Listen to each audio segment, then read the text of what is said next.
Sac beat the Regina Pats last week here under the Agrodome roof. Hopefully a better one tonight. I want to talk about Canada-Puerto Rico a little bit at the World Baseball Classic. I understand this game means nothing. Canada needs to win tomorrow at the World Baseball Classic. If you've heard, the Saskatchewan Roughriders are having a casting call. I know. Yeah, watch the comments come here. For a new Gainer the Gopher mascot. If you got kids in the vehicle, you might want to plug the ears or turn it down when we have that segment coming up in about 50 minutes. We are going to talk to the original Gainer the Gopher. Questions, stories. I have so many questions on being Gainer the Gopher. Ken Wiebe from the Winnipeg Free Press is going to come in. We're going to talk about the Winnipeg Jets.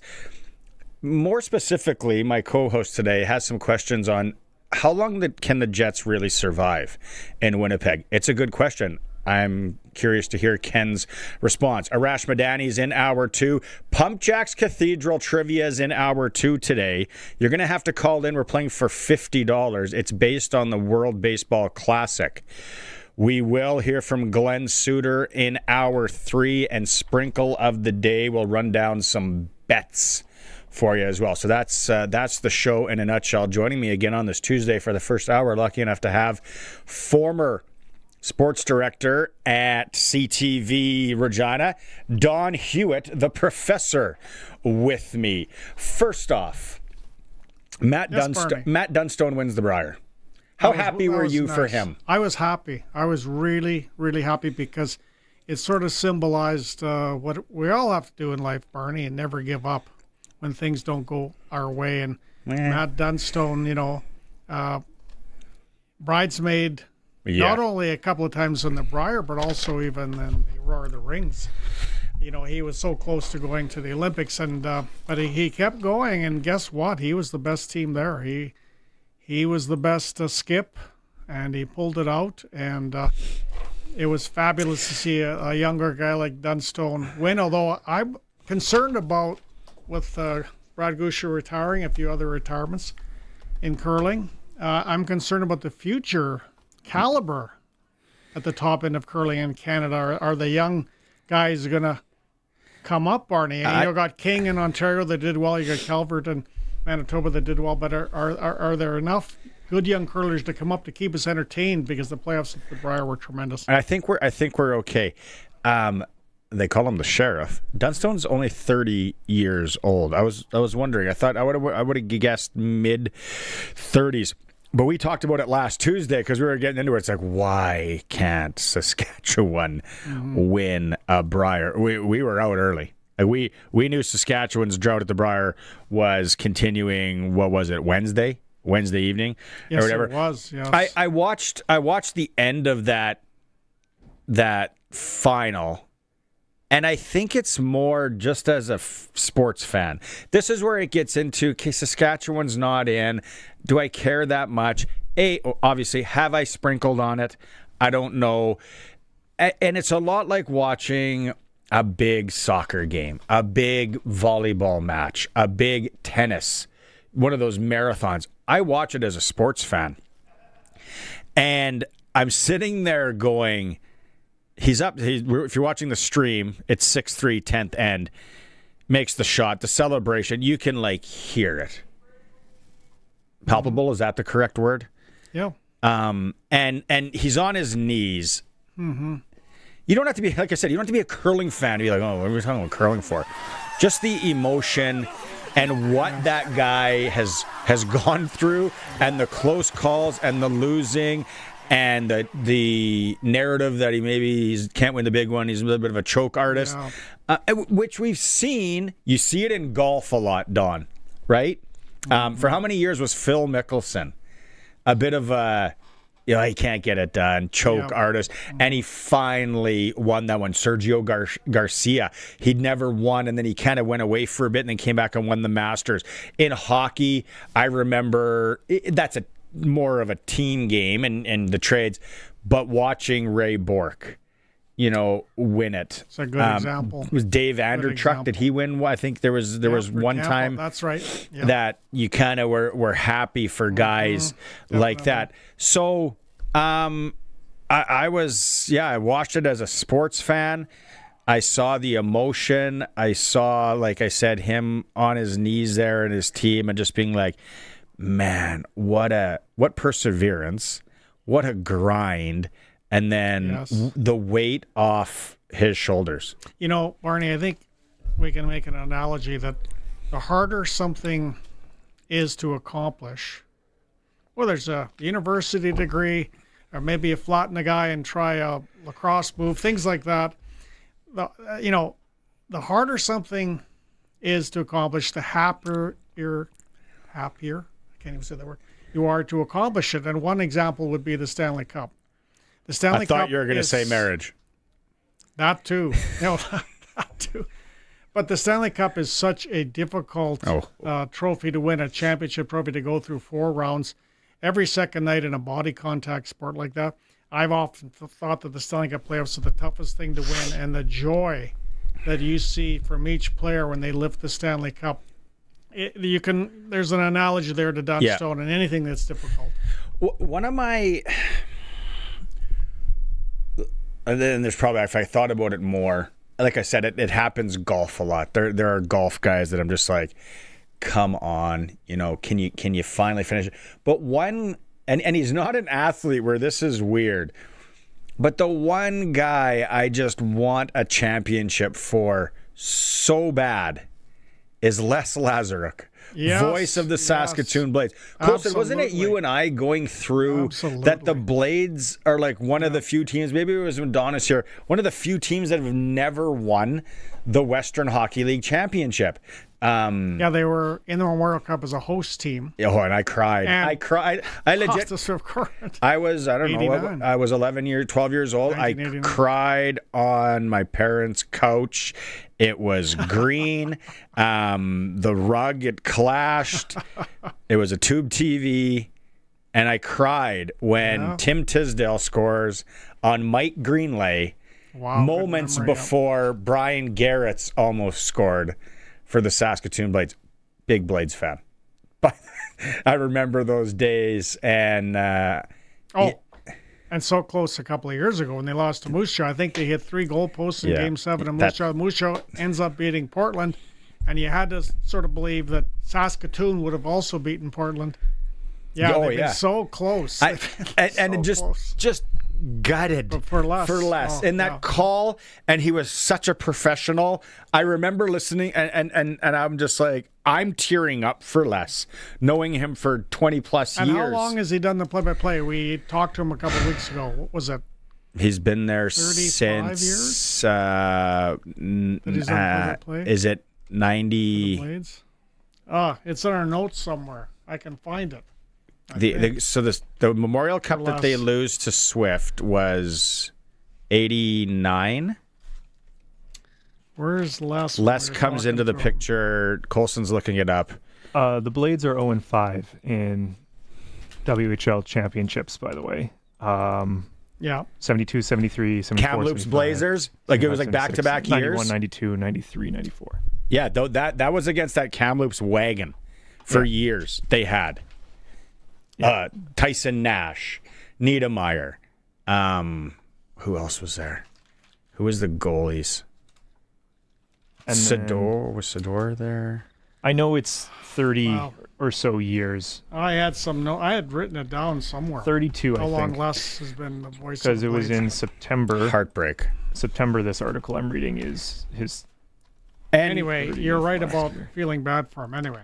Yeah. Well, here it is. 30th season in 2023.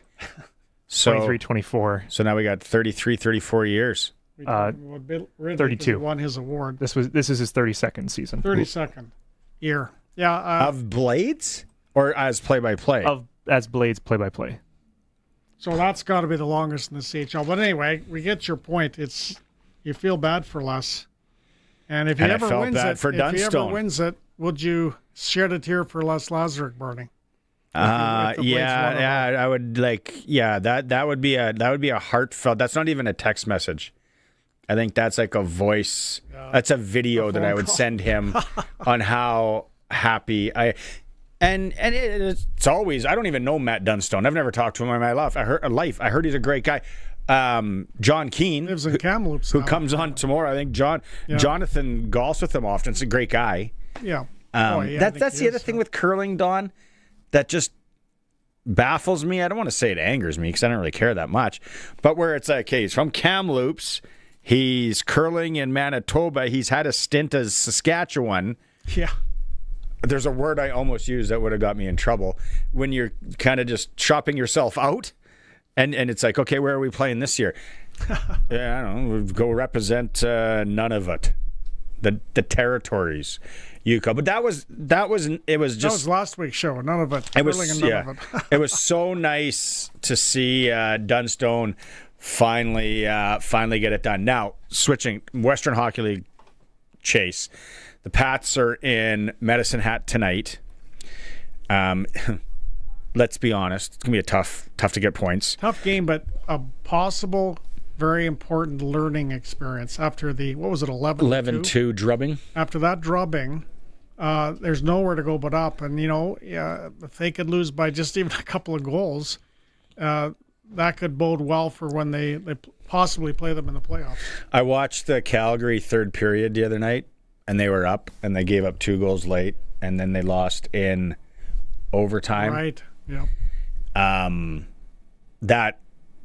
They got a point. That's where it's 3.5 is the Pats' magic number to make the postseason.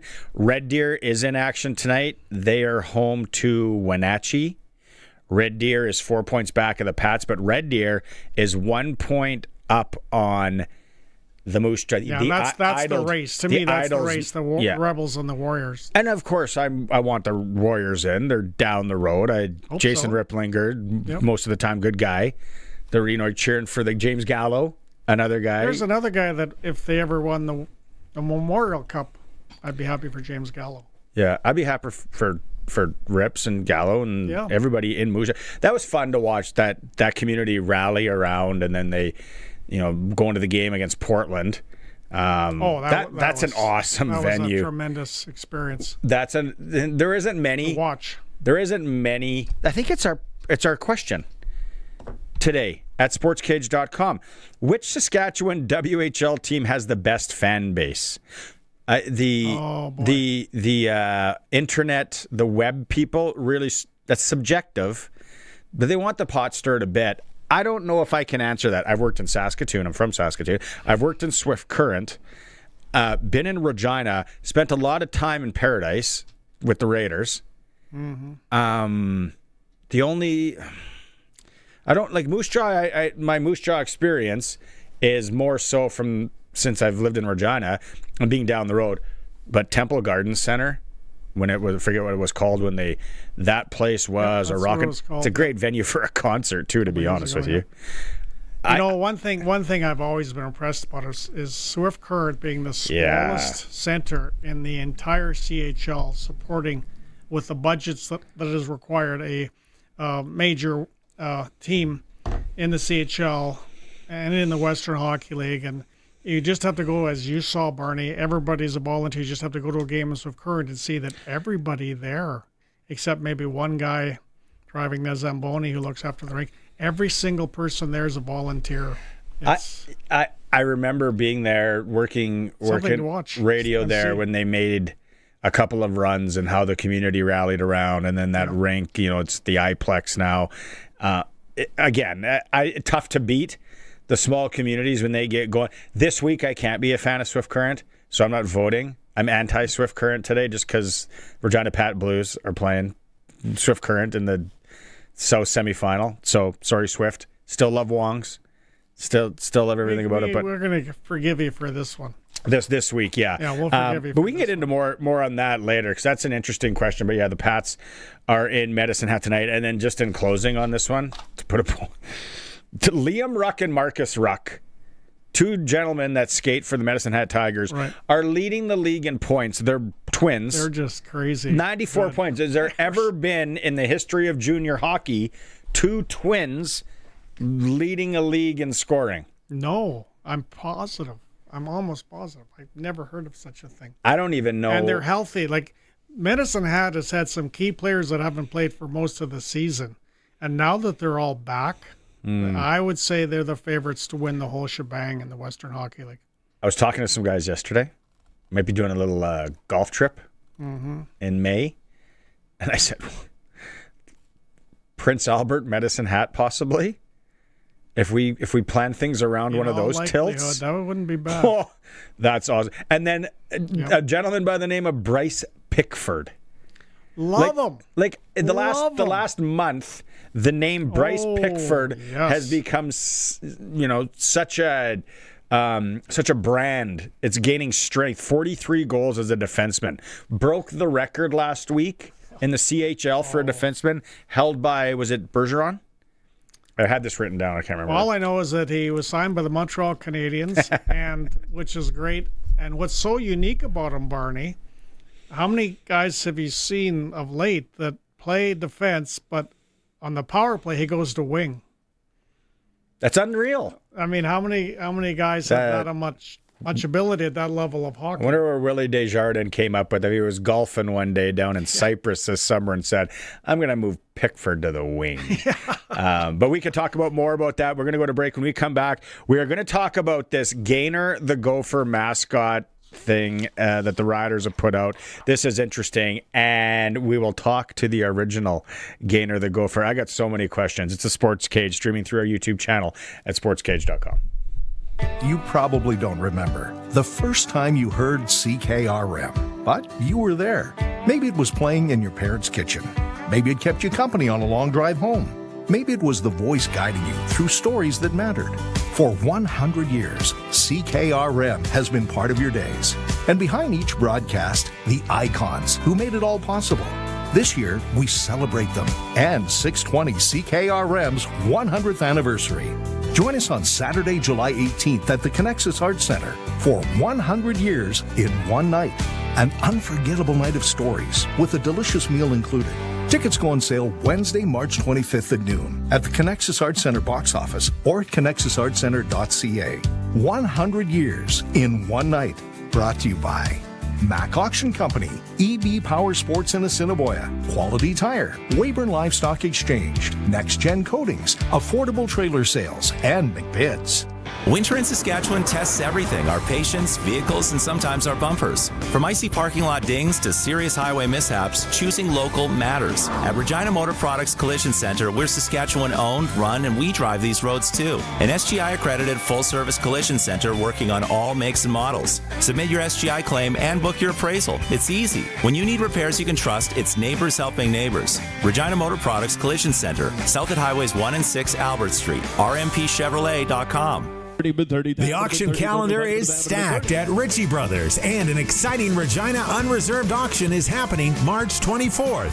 Visit the Ritchie Brothers website or Regina location to view a wide variety of used equipment from top brand manufacturers. You won't want to miss this great opportunity. Head to rbauction.com/Regina to sign up and be ready for the auction. Again, that's rbauction.com/Regina. 10, that's 12-5. Is Saskatchewan better off under Mark Carney? He still won't approve a pipeline or remove Trudeau's anti-development laws. Deficits are bigger than ever. Inflation is pushing grocery prices through the roof, and Carney refuses to repeal Liberal bail that sets criminals free. Conservatives are fighting to unblock our natural resources, get steelworkers their jobs back by approving pipelines, and make our communities safer. It's clear, only Conservative MPs are always on Saskatchewan's side. This message brought to you by Andrew Scheer, MP for Regina Capel. When you play Sports Select, you're part of more than the game. You're backing over 12,000 sport, culture, and recreation groups across Saskatchewan funded through Sask Lotteries. So go ahead, make your picks at sportselect.com, generate your QR code, and lock in your bet at your local Lotto Spot retailer. Every play is 100% legal, and every ticket supports your community. Sports Select. When you're ready to play, bet on the original. Must be 18 plus. Please play responsibly. If it's happening in sports in Saskatchewan, we've got it covered on Sportscage. Be part of the show. Call 936-6262 or toll free 1-866-767-0620. On your radio at 620 CKRM and online at sportscage.com. Welcome back for Saskatchewan Lottery's main fundraiser for sport, culture, and recreation in Saskatchewan. Don Hewitt is with me. Of course, Colson's on the other side, keeping us on track. Okay, so it came out, and it's been all over social media. The Saskatchewan Roughriders are looking for a mascot performer, Gainer the Gopher. Colson has it up there if you're watching the stream. Now, Colson, you've kind of delved into this a little bit more. This is an actual job description, and it's on the website underneath like employment opportunities. Yeah. So you get paid for? Yes, you get paid. Gainer getting paid? Gainer's getting paid now. I imagine that wasn't the case back in the day. Okay. So the posting that I'm showing right here is on their LinkedIn, which has the link and stuff. So if you're actually interested, go to the Roughriders LinkedIn.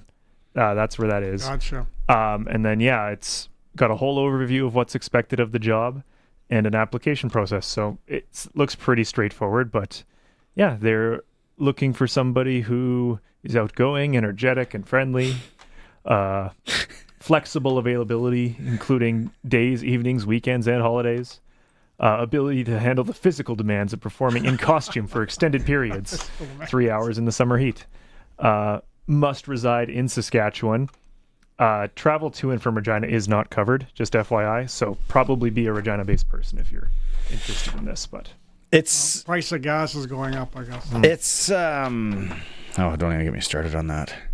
How many? 30% of the world's got electric vehicles now, and we're still really worried about the price. Like, I don't get it. Can someone connect the dots for me here? So I understand what's going on in the Mideast, but I'm just like, what's this electric vehicle push the last how many years? I thought that was supposed to help things out. Give me a break. We're with the original. That's a whole other topic. We're with the original Gainer the Gopher, Don Hewitt. Mm-hmm. I'm fascinated. 1977? 77. That's the year I was born. Right that was the year you were born. Question. Man, does that make me feel? Question. I shouldn't mention I was minus 20. Out of the gate. Minus what? Minus 20. 20 years from being born. How does it all come to be? Well, it all came to be, but the main point I want to make about the football club looking for a new gainer, outside of my long and boring story about how I got inside the suit, the number one thing about Gainer the Gopher is the Gainer the Gopher should not be looked upon and is not a person in a suit.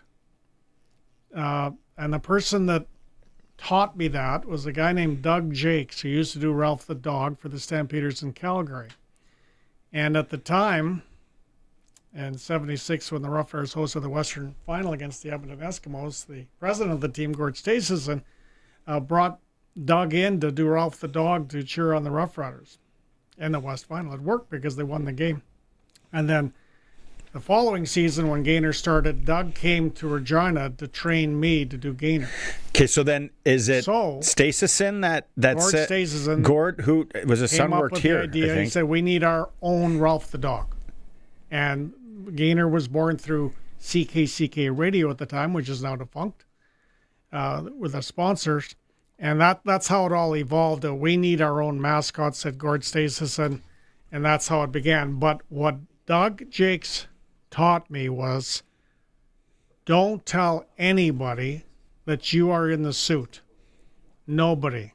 It destroys the mystique of the character of Gainer the Gopher. And I didn't tell my best friends. When I was in that suit for the longest time, nobody knew it was me. How long? How long would you have gone incognito? I'd say about 3/4 through the first season. Nobody knew it was me. And some buddies of mine figured it out because I'm left-handed. They figured out, because I used to throw as Gainer, the football, there was a football we had, and we threw it into the crowd, in and out of the crowd. And they figured out that's exactly how Don throws a football. they figured out my throwing motion, said, that's got to be you because nobody else throws a football like that. But before that, nobody knew it was me. And what I'm saying, Barney, is that's the way it should be. And whoever becomes the new Gainer the Gopher should be anonymous, completely anonymous. It's like you have a second life. That'd be awesome to live for a while. Nobody should know, and it's sad. I shouldn't be even doing these interviews because in a perfect world, nobody should have ever known it was me. I thought the cat was out of the bag a long time ago with you, though. Well, it was, but I'm just saying, in the perfect world, you really don't want anybody to know because you're a giant gopher from Park Bay, Saskatchewan. That's who you are. Do your buddies realize? So are you working at the television station at this time? So are your buddies like, hey, well, Don's never around us here at the game. Don's never around. Are we putting two and two together? And then there had to have been a few other tells besides you just throwing. Yeah, that's right. They figured it out. Well, where did Don go? He's not with us at the Rider game. What was the toughest part back then? Was it the heat and the suit? Yeah, and the heat. I remember one Labor Day game when I was like, woo, For those of you not watching the stream, that was getting loopy, I think. Well, they didn't have the lighter materials that they do now. It was like a big, thick, heavy carpet. Right? It was like 6 inches thick. And like, how much would you perspire under there? Enough to make the suit absolutely reek and stink. And so when you walked up to people, they'd sort of move backwards very quickly. When they got a good whiff of. Then how did you wash it back then? Car wash? What was the game? What was the game? Hose? I asked the CKCK radio. I can see this now because they're all defunct. Can somebody wash this thing? Well, I think we'd have to dry clean it. We can't. It's too big of an item to put into a washing machine. What about cold games? You were never cold. No, it wasn't an issue. No, not with that. What was your go-to? Like, I love the clapping or the clanging of the metal. Go Riders or D. That was sort of a little later. We just used a pennant at the start. Like one of those old pennants, cloth pennants. Yeah. And you'd go like for those who are seeing streaming, and you'd sort of wave the pennant, and then when you brought the pennant up to that one side of the crowd, either east or west side, they'd cheer, and you go back and forth just with a pennant. And sometimes, what Doug taught me, sometimes you do fakes. You do the fake and the crowd would cheer, you ball them out, everybody laughs, you go back and forth. But the key to those days, Barney, and it's harder now, is that you had nothing going on during timeouts. There was no big screen. Yeah. There was no other distractions. It was like the Gopher, the cheerleaders, that was it. Was there ever a thought of maybe bringing in another, like a co-host, like another Gopher? Leonard came. Leonard the Gopher, he was a cousin or whatever. But that was after my time, I believe. I can't remember now. How long did you do it? And then the Chicken came too. The San Diego Chicken came and also gave me lessons. How long did you do this for? 3 years. And then what was the end? And then Dave Ash took over in 1980, and he helped me 3 or 4 games into 77 to start with, and he took it over. And then Sandro Jerkovic and some others. Daryl was in there, and then after that, I lost track of who was in there. But after 79, I used to do the football show, and I got too busy to do Gainer. And plus, I was sort of embarrassed. People just laughed at you all the time. But no one really knew it was you, besides maybe that group of buddies. Yeah, you're. What about public appearances? Because was it more than just the football games? Because now, like, you see Gainer going everywhere. I went to Grey Cups and whatnot. And one time, there was an old sportscaster in Winnipeg named Cactus Jack Wells. Mm-hmm. John Wells was his son, who was one of the first sportscaster ever hired by TSN was his son. And Cactus Jack was known for holding court in Grey Cups, Barney, back in the 50s and the 60s and the 70s. Well, hilarious individual. And Cactus liked a few strong beverages while he was at it. And okay, that leads me to my next. There was a funny incident with Cactus once when I was in an elevator by myself in the Gainer suit with my head off, and Cactus walked in to the elevator. That was a very funny story that I can't repeat on radio. I really should. But did back then, was this the time at the monastery? No, I got paid like on peanuts, nothing. So did you indulge with the fellas? Did you have a few ryes or beers, or like did you like your alcohol back in the day? Absolutely not. I was always a professional when I was in the suit. Is that a straight face? I'm thinking I could totally do it. And I it think would be you'd so have much more fun. See, you would have been a good gainer of the Gopher, Barney. I would. You would have indulged and had more fun. I've done the wolf costume in parades. I absolutely loved it. And then I always thought, man, this would be really fun to do under the influence of a few things. Yes. But you never did that. No. You're professional. That's why you would have been a better gainer than I was. No. I wouldn't have lasted that long. I would have done. Did you see the Gopher fall down that flight of stairs? One thing that was hard about being the gainer of the Gopher was all the cheerleaders didn't like me. There's a few there, and there's you have a picture of the cheerleaders in your studio here. There's Don't one get me in cheerleader trouble. I wanted to go on a date with, and she found out I was gainer of the Gopher, and I got shut right down. The cheerleaders did not like gainer of the Gopher. Is that part of the embarrassment I was a single guy. thing? I was trying to get a date at the time. It just didn't go well. Just did not go well. But oh man! And then so the Grey Cups and all. So did you run the same suit for all 3 years? Yes, there's only one. And one time I got into a dispute with former Toronto Maple Leaf legend Eddie Schock in the Grey Cup parade. He and I almost came to blows. I was in the gainer suit with Eddie Schock, who got really rude to me because we were waiting to start in the Grey Cup parade in the rain, the cold rain in Toronto, about 78 or something. Yeah. And Eddie Schock started hurling insults at Gainer the Gopher, and Gainer the Gopher finally got a little tired of it. Attaboy. And Gainer and Eddie Schock almost went at it. Eddie Schock didn't know that Gainer was left-handed, too. That would have been a problem. Wow. Element of surprise. Anyway, that's another story altogether. But thankfully, things calmed down, but barely. So I love, man, we could go on here for an hour. I love this. The story I have with the mascots that I said I would tell is my son was one. I want to say in that one, and I used to take him to Pats games.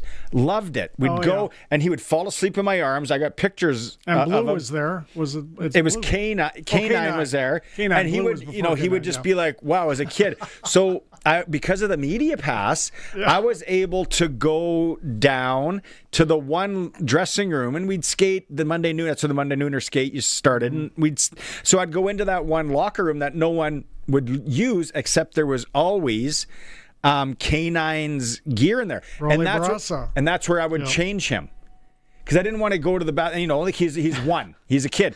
So I put him the one time I put him on the bench, and I'm changing him, and he's got beautiful big eyes, and he's this little 1-year-old sitting there, and I'm changing him. All of a sudden, walking through the door with his head off is K9. Oh no! And it's what's his name? The Cactus Jack Wells song. No, this was like Rolly Brasa. Yeah. And the look Brasa on his face as a 1-year-old is like he's been to this dog, and all of a sudden it's this elderly gentleman underneath. No. It was one of the greatest memories. That would be funny. Yeah. He would know. At one, you're not quite sure what you're seeing. You're used to seeing this dog, and now he's got a human head on him. It's like, that's trippy, and even man. when you're 75, like Cactus Shock Wells, it's shocking to see. So, you can go online to the Saskatchewan Roughriders website, and you can find it and put together a video if you think you have what it takes. There's the vetting process in this, because I think everybody thinks they can do it, but it would be very, very difficult. And like Colson said, they do not pay for you driving to Regina, so you've got to do that on your own. Unless I'm sure if you're really good, everything's on the table. You can negotiate. All right, that was great. We'll take a quick break here. It is a Sports Cage. One question. Yeah. Did Gainer get a Grey Cup ring?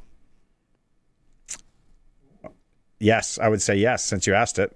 And and how would they get it on his paw? I don't know. I just thought of that as you're throwing the break. I thought maybe you would have got. Well, you weren't around in '89. There was no Grey Cups then. You weren't anything.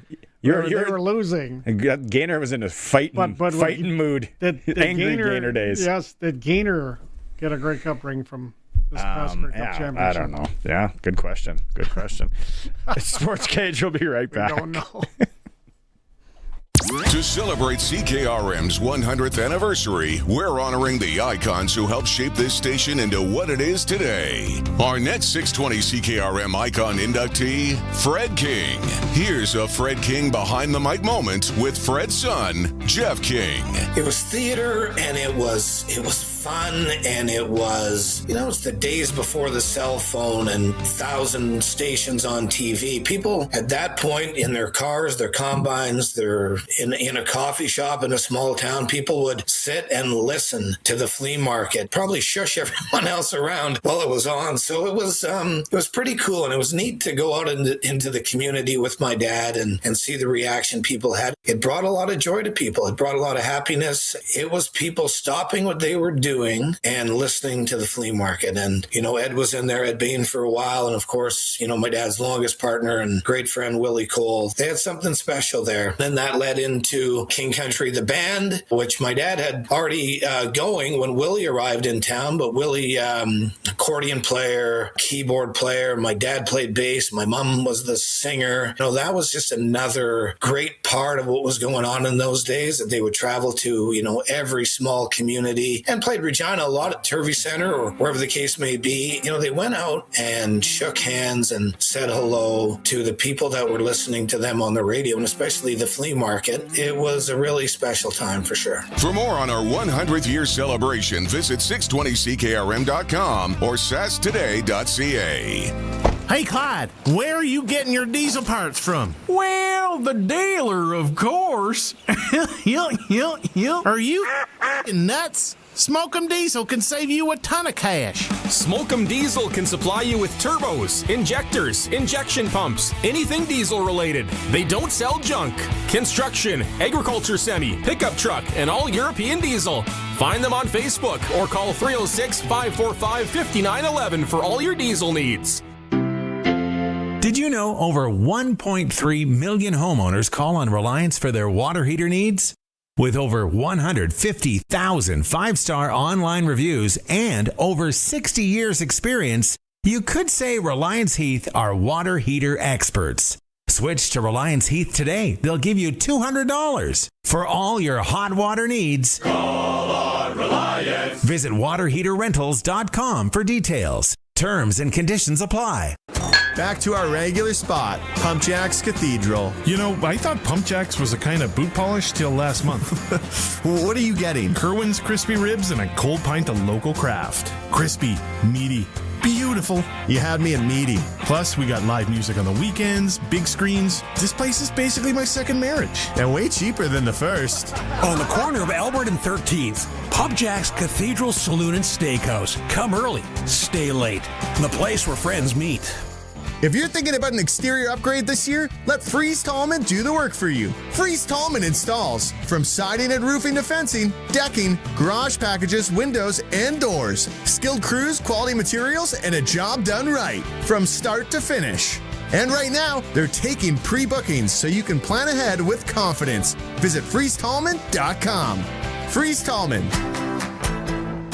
Locally owned, family grown, rooted in our community for 70 years. Back to Sportscage. Text 306-936-6262. 620 CKRM. Welcome back. Don Hewitt's with me here for the first hour, and Colson. Let's go right out on the Western Pizza guest hotline. We've been making them wait, talking about Gaynor the Gopher and mascots. Joining us again from the Winnipeg Free Press, Kenny Wiebe, my friend. Oh, you're looking very sharp today, Kenny. Sorry for making you waiting with all that mascot talk.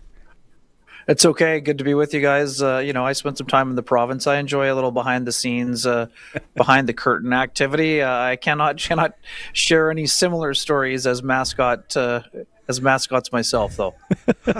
Don, well, you can apply. You can apply. Yeah. There's a job over. Don and I were talking last week, and it's kind of on the heels of things in Calgary and how it's going, and then you see it on social media. You and I've talked about it. Don, you can take it. Maybe ask what we're thinking there. I am scared to death, Ken, about the future of the Winnipeg Jets right now.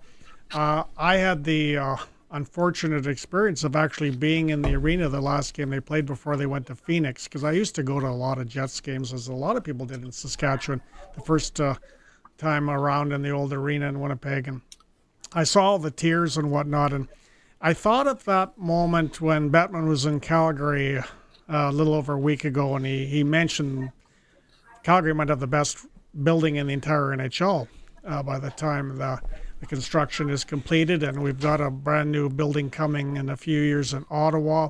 And I thought of Winnipeg and the situation in Winnipeg, how the cap is going up, and what's the cap going up to, Bernie?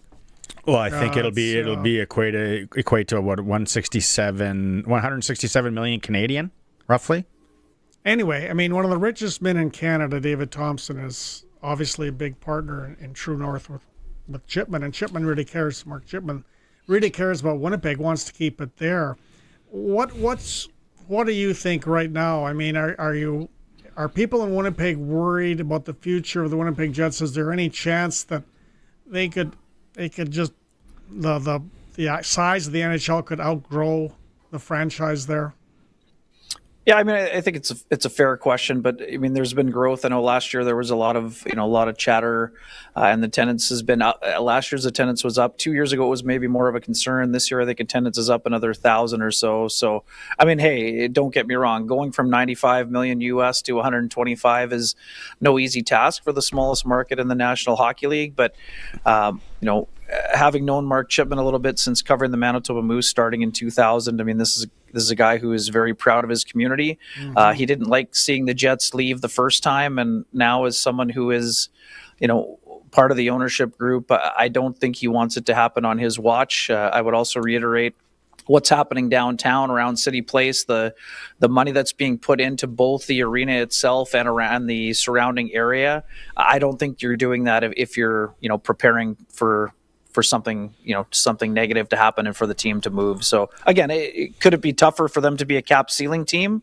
Of course, but I mean, the Jets were a cap ceiling team for a long time, and many people thought they wouldn't be one. So, hey, everyone needs more corporate support. Everyone needs to have the seats filled as good as they can. I mean, the Riders saw that themselves, guys, in the last 5 years or whatever before the Grey Cup. So, I mean, it's always a concern, especially with the Canadian dollar, but I don't think it's as big a concern as maybe it might have been 2 years ago. But I think things have stabilized in the market. But again, let's not forget, we're not that far removed from, almost every Canadian team losing a ton of money during COVID. So, I mean, I think it's always, you have to be cognizant of it, but I don't think it's a concern right now.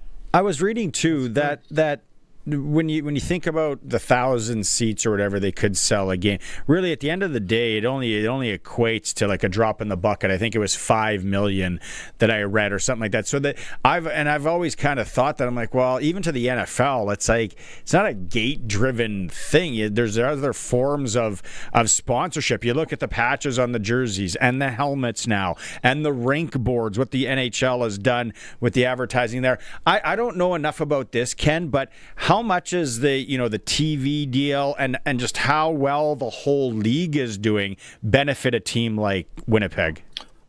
Yeah, for sure. I think there's a revenue sharing component as well. I mean, the biggest difference from when the Jets left the first time is that Winnipeg Enterprises owned the building, right? So they didn't have the building itself. They didn't have the internal revenues. I mean, the True North owns the building here. So right.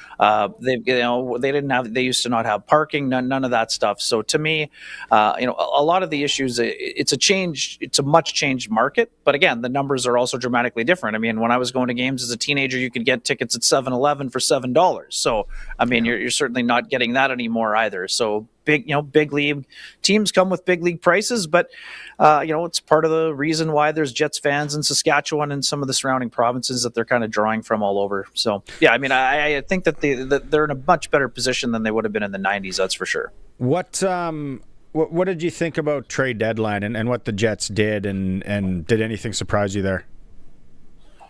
Yeah, I mean, I think that, obviously the Jets have now pulled within 5 points. It's still a pretty big uphill climb here with 20 games to go. But, yeah, I mean, the Jets, I think, had 10 pending UFAs on the roster, and you had the sense that, at least 3 of them would go. Maybe, probably in a perfect world, the Jets might have been able able to consider too.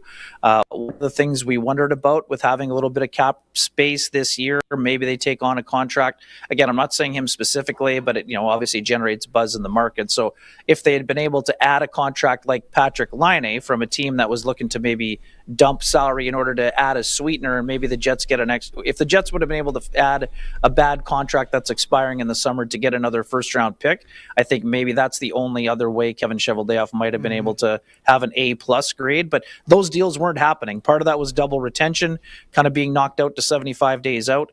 But again, it just wasn't the kind of deal that was being moved. I mean, Logan Stanley was the asset, I guess, if you look at his 9 goals this year, 19 points, willingness to drop the mids like that. They're able to get a top level prospect in Isak Roseanne, a guy who needs to be playing minutes. So I think that was a big ad for them. Again, there was tons of debate. People thought that Luke Schenn, it would be tough to recoup the assets that they sent out to get him last year at the deadline. Again, depending on how you chop up the deal, able to get a second and a fourth. Now, that is due to the retention, and part of that is due to Stanley. But at the end of the day, the Jets did not have a second or a fourth in the 2026 draft. Now all of a sudden they have 7 pick. They didn't get their 26. They did get one back in 27. So I would say overall, B+ probably would be gave as a grade. But I mean, if Roseanne turns into, again, we're making the jokes because he's wearing part of Nikolai Ehlers, gets anywhere close to be a player, B+ overall, I think Kevin Cheveldayoff did again, they Nikos that has moved, I think, 4 times at the deadline, but when you only score your first, game 50, 60 or 61, it's a little bit tougher to get back. So I think they did okay. I'm not the only way they would have added. Let's put it, if they would have been able to find their play your first round pick this year, because even with this remarkable Jets are on, you can't afford to risk missing out on a top 10 pick if you are not able to, have a miracle run and get into the playoffs. Right. I'm looking at the remaining schedule, and we talked 20 games. A lot of games, not a lot of games when you're 5 points back. I really want the Jets to push it. And you look, and there's really not a lot of sleepers. Maybe the Rangers, right? Maybe the Blues, the Rangers again. There isn't a lot of holes in this, so that you look at like the old senior hockey schedule to be like, well, we can take this night off here. There isn't a lot of those, Kenny. No, fair. I mean, they are playing, 11 of those are against non-playoff teams. So I guess if you're looking at it that way, there would be a little bit more hope. But again, one of them is against Dallas. 2 of them are against Vegas. So there is, there.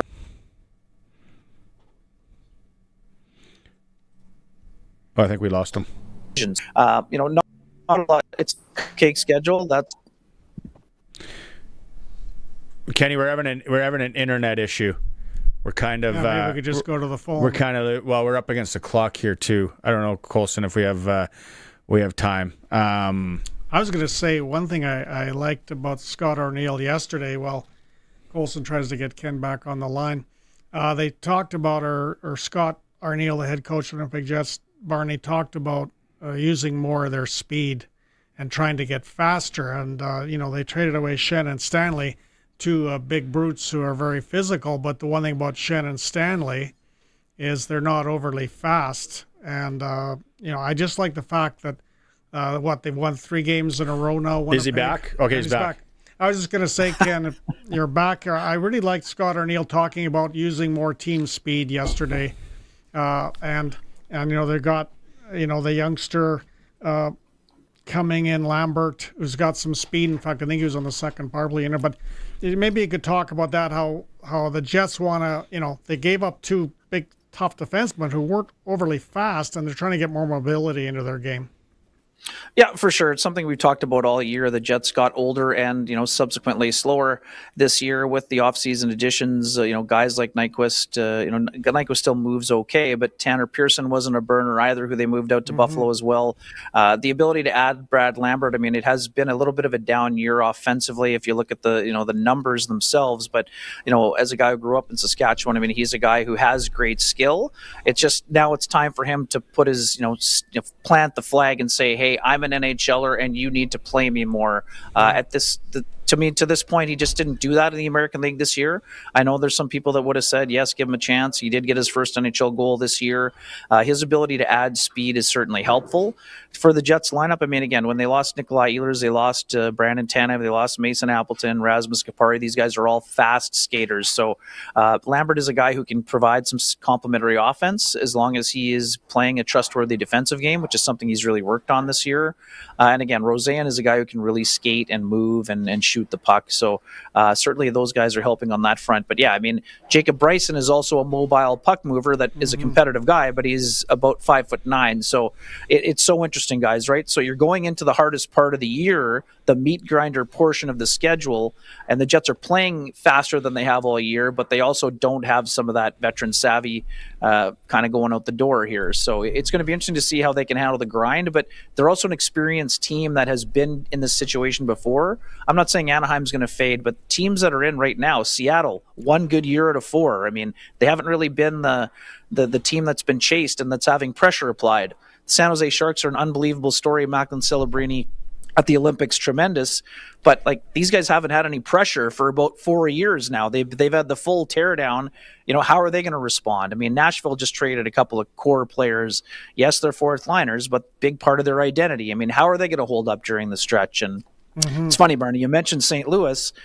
Suddenly you look up, St. Louis sold their captain, but they've won 4 in a row somehow, right? This is the time of year where the NHL is not making sense. You have teams that are supposed to be winning are kind of on cruise control. You've got other teams scratching and clawing just to get in. But the addition of speed is a big one.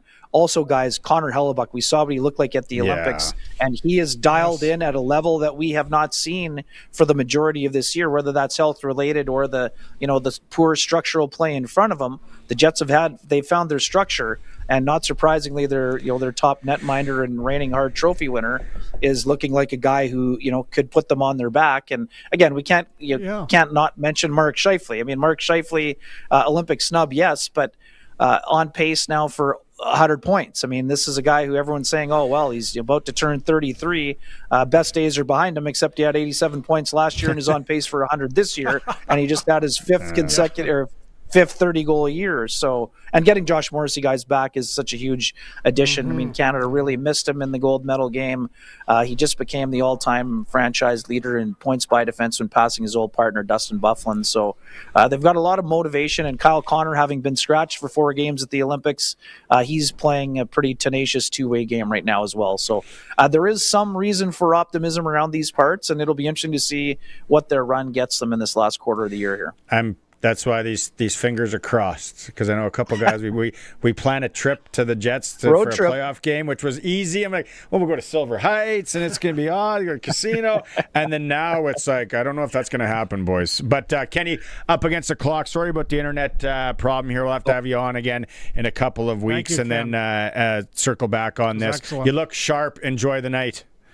My pleasure. Great to be with you guys, and have a great night here. Cheers. There he is. Kenny Wiebe. Great follow on Twitter as well, at Wiebe's World, from the Winnipeg Free Press. We're up against the clock. Closest telling us we can unwrap some of this Jet stuff as we go along here. 5 points back. I don't know. I think a lot of guys in the text line are saying no. I got a weird feeling it's yes. I think they might do something here. I think they might do it. Sportscage. We'll be right back. Stop scrolling through Pinterest and turn those someday home projects into right now reality. The Regina Spring Home Show is back March 27th through the 29th at the Bungie International Trade Center at Real District. Whether you're buying, building new, renovating, or planning a backyard oasis, we've got it all under one roof, including those outdoor adventures to begin planning your summer. Admission includes parking, and kids 12 and under are free. Grab your advance tickets online now and save. Spring into action and visit ReginaSpringHomeshow.com for details. Now that Volksfest is back, the phones at Volkswagen have been very busy. Volkswagen, how can I help? 1.99% financing for up to 36 months on the 7-seat Atlas, the affordable Taos, and more? You can't be serious! We are. And don't make any payments for 90 days. 90 days? That's a lot of days! It sure is. But Volksfest is only on until March 31st at your local Volkswagen dealer. March 31st? I gotta go! Don't miss our biggest deals of the season at Volksfest. Conditions apply. Volkswagen. The auction calendar is stacked at Ritchie Brothers, and an exciting Regina Unreserved auction is happening March 24th.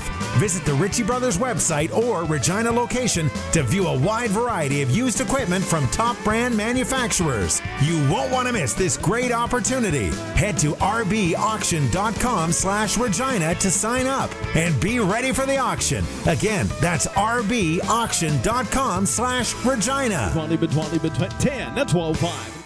Debt can take over your life. The stress, the constant worry, it can feel like you're drowning. When people come to see me, they're often anxious and feeling hopeless. But when I explain how I can help them get out of debt, those feelings melt away.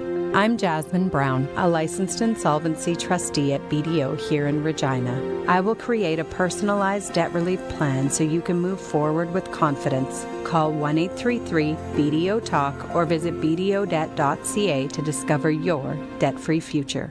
Save up to 50% at the Hot Tub and Swim Spa Blowout Expo this weekend only at the Regina Sports Performance Center. Browse the largest display of hot tubs, cold therapy tubs, and swim spas in the region at up to 50% off. Immediate delivery and financing are available, and show admission is free. That's the Hot Tub and Swim Spa Blowout Expo this weekend only at the Regina Sports Performance Center. Visit hottubexpo.ca. That's hottubexpo.ca. Want to get a delicious 50% off? Like now? Skip to the good part and save up to $15 on orders of $30 or more in the Skip app. Use code NOW50 at checkout. Like now. Terms apply only on Skip. It's time for the Sports Ticker, brought to you by Reliance Heath Water Heater Rentals. Switch to Reliance today and get $200 cash back with your new water heater. Some conditions apply. Call on Reliance. Playoff hockey in Regina and Moose Jaw. U18 AAA boys. Pat Canadians hosting Estevan 7 p.m. at the Sixer. And in Moose Jaw, the Warriors hosting the Saskatoon Blazers. The Pats are in Medicine Hat. 6:30 pregame show right here in 620 CKRM. U18 AAA girls. Notre Dame. They are hosting Swift Current. Swift Current leads at best of 3 series 1-0. Sportscage.com poll today. Which Saskatchewan WHL team has the best fan base? Vote at sportscage.com. It's for Reliance Heath. Get $200 cash back with your new water heater. Some conditions apply. Call on Reliance. Hour 2's coming up with Arash Madani. It's Cage. We'll be back after news. We are the voice of Saskatchewan. 620 CKRM Regina, a Harvard media station. CKRM!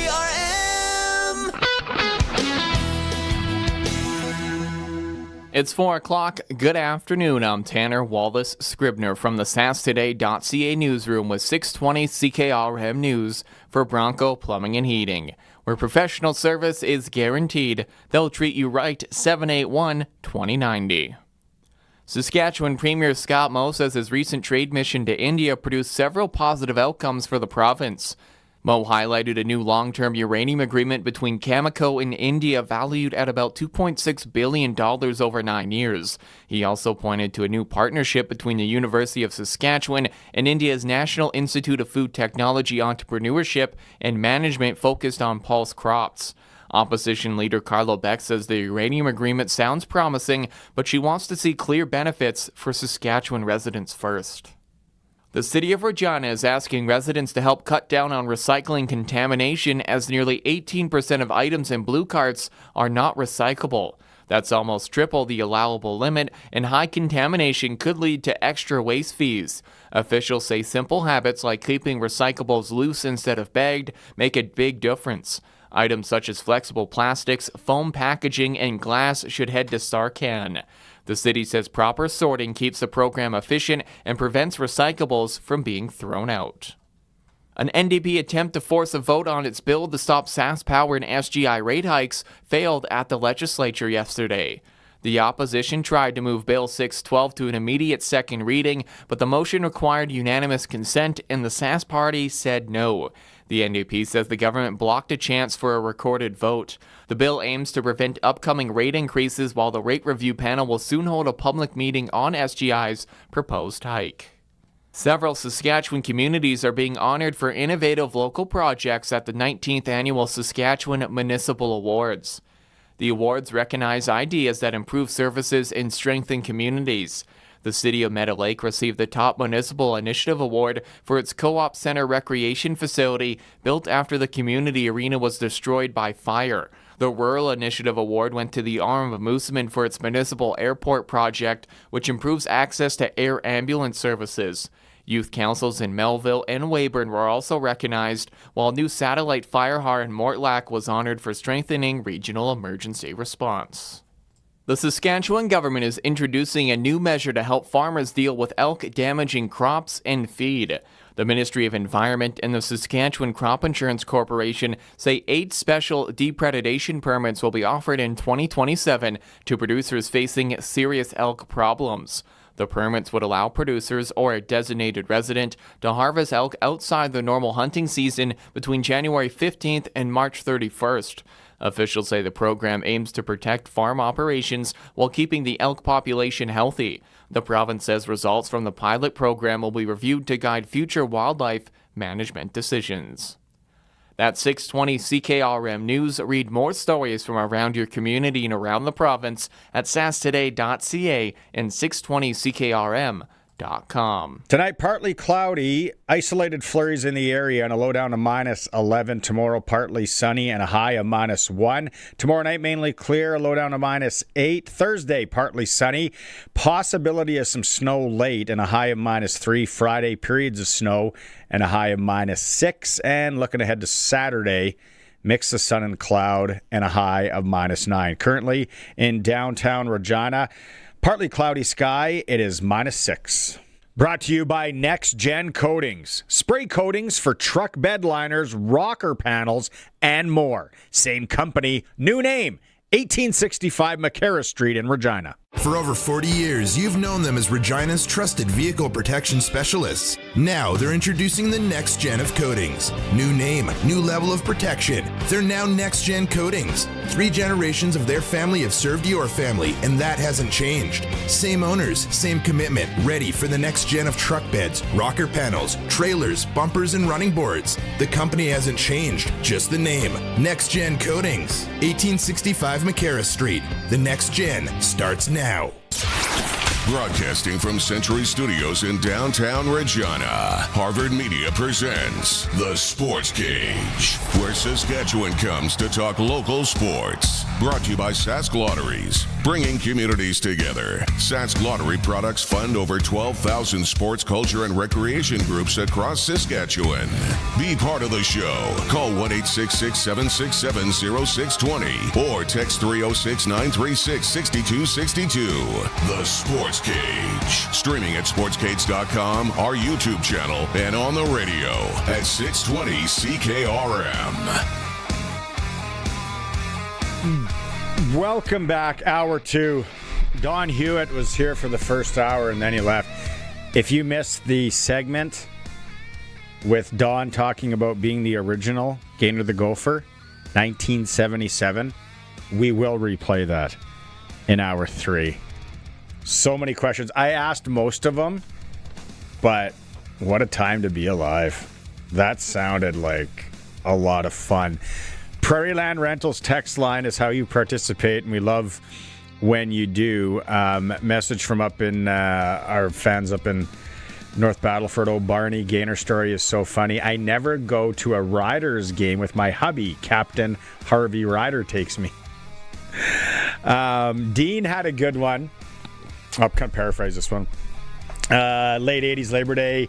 They are walking to the game. Heard my friends being asked to report to the timers bench over the loudspeakers. So we go to the stadium, told the security guards, he told us to go down the tunnel to a certain room. When we opened the door, here we saw Gainer and Buzz the Bomber in their outfits with their heads on having a beer together. We slowly closed the door and walked away and never spoke of it again. Dean and Regina. I'm sure a lot of you have Gainer the Gopher or mascot in general stories. That's where we might go for the next 2 hours. Mascots. I think Gainer the Gopher is the best, the most unique, maybe the most recognizable mascot in Canadian sports history. What is it? Youpie? One of them was a ball that KFC gave out in the 80s. The other one is the mascot from the Montreal Expos. Youpie Coulson, I think it was called. He was good. Don't get me wrong. Man, there was a lot of days that he had to perform in front of absolutely nobody at the Big O when times are tough for the Expos. I'll give that one. The shark or whatever that, the killer whale in Vancouver, cute, but nah. Harvey the Hound, it's a dog. Be original. Edmonton's, I think Edmonton's kind of embarrassing for that great franchise. That mascot, sorry. Winnipeg, I don't know what Winnipeg has. They have Dancing Ed or Dancing Steve, I know that. They have Buzz and Boomer. Who? At Winnipeg. Okay. Is that the Bombers is Buzz? Both of them. Okay, what about the Jets? The Winnipeg Jets? Buzz and Boomer. I've never been to a Bombers game. I guess that's why. Mickey Moose. Yes. Okay, not bad. I don't mind that one. Ottawa? Meh. Montreal Canadiens? Do they even need one? Toronto Maple Leafs can't have one. It's business guy in blue jeans and a sport coat showing up late. That's their mascot. For who again? Maple Leafs. Maple Leafs. What about the Blue Jays? Oh, the Blue Jays have theirs is kind of cool. I'd say top 5. It's a Blue Jay. Yeah. I don't know his name. The Maple Leafs is Carlton the Bear. Yes, that's Bush League. Meh. No. Why don't we ask the guy in Toronto about their mascots? He might have a better idea. Okay, let's go talk to Arash. It's time to go coast to coast with Arash Madani for Smart Investing Solutions. Be smart with your money. Call Brian Gawley at Smart Investing Solutions, 546-2533.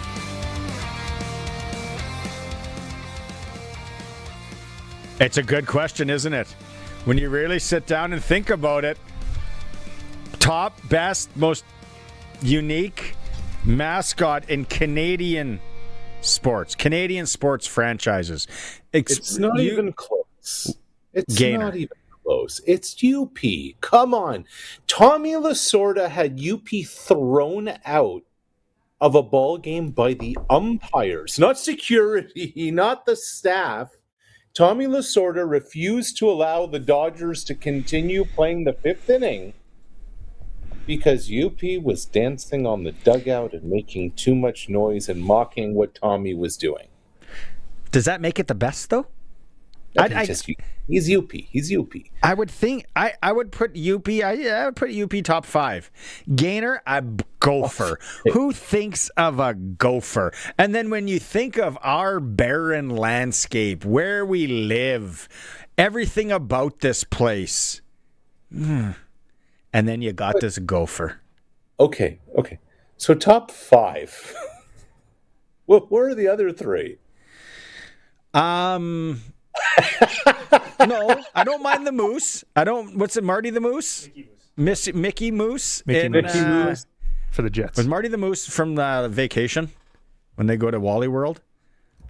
Marty the Moose. After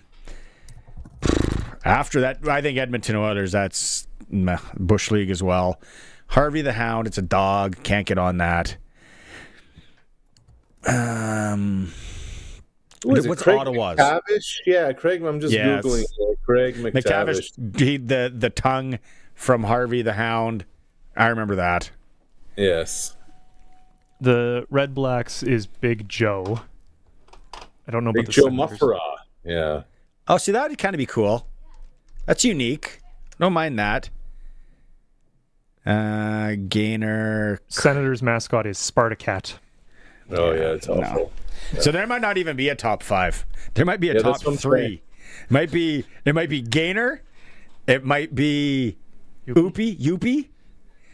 It might Buzz be and Boomer is awful. I'm sorry. Like I remember working in Winnipeg. I'm like, what the hell? What are we even doing here?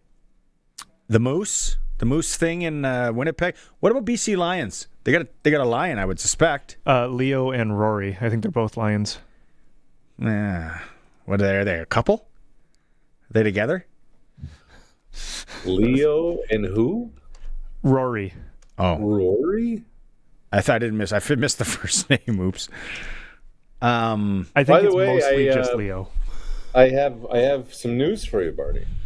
Yes, we got the job to call flag football at the Olympics. No, okay. Second best thing. I was chatting with some people in the curling world today, and I informed them that the Sportscage drew the ire of those in Sweden, and they were elated to hear that the Sportscage had made an imprint over there in Stockholm. This is something that the curling world, I kept telling them, I said, you guys got to lean into this. You got to lean into feuds. Allow fighting. One, to get rid of the instigator rule. Heroes, villains. Like I was telling this person about like the first story I remember. Ben Johnson versus Carl Lewis. Oh yeah. Right? And then Ben wins in Seoul, and he ends up, runs 9.79 in the 100, and he crushes a bunch of Budweisers in the doping room, the infamous doping room, where ultimately he tests positive. But before we knew any of that, after having a bunch, he kind of staggers into the press conference, and he said, "My name is Benjamin Sinclair Johnson. I'm from Rexdale, Ontario, Canada. I just set a world record that may never be beat. But the most important thing today was to beat Carl.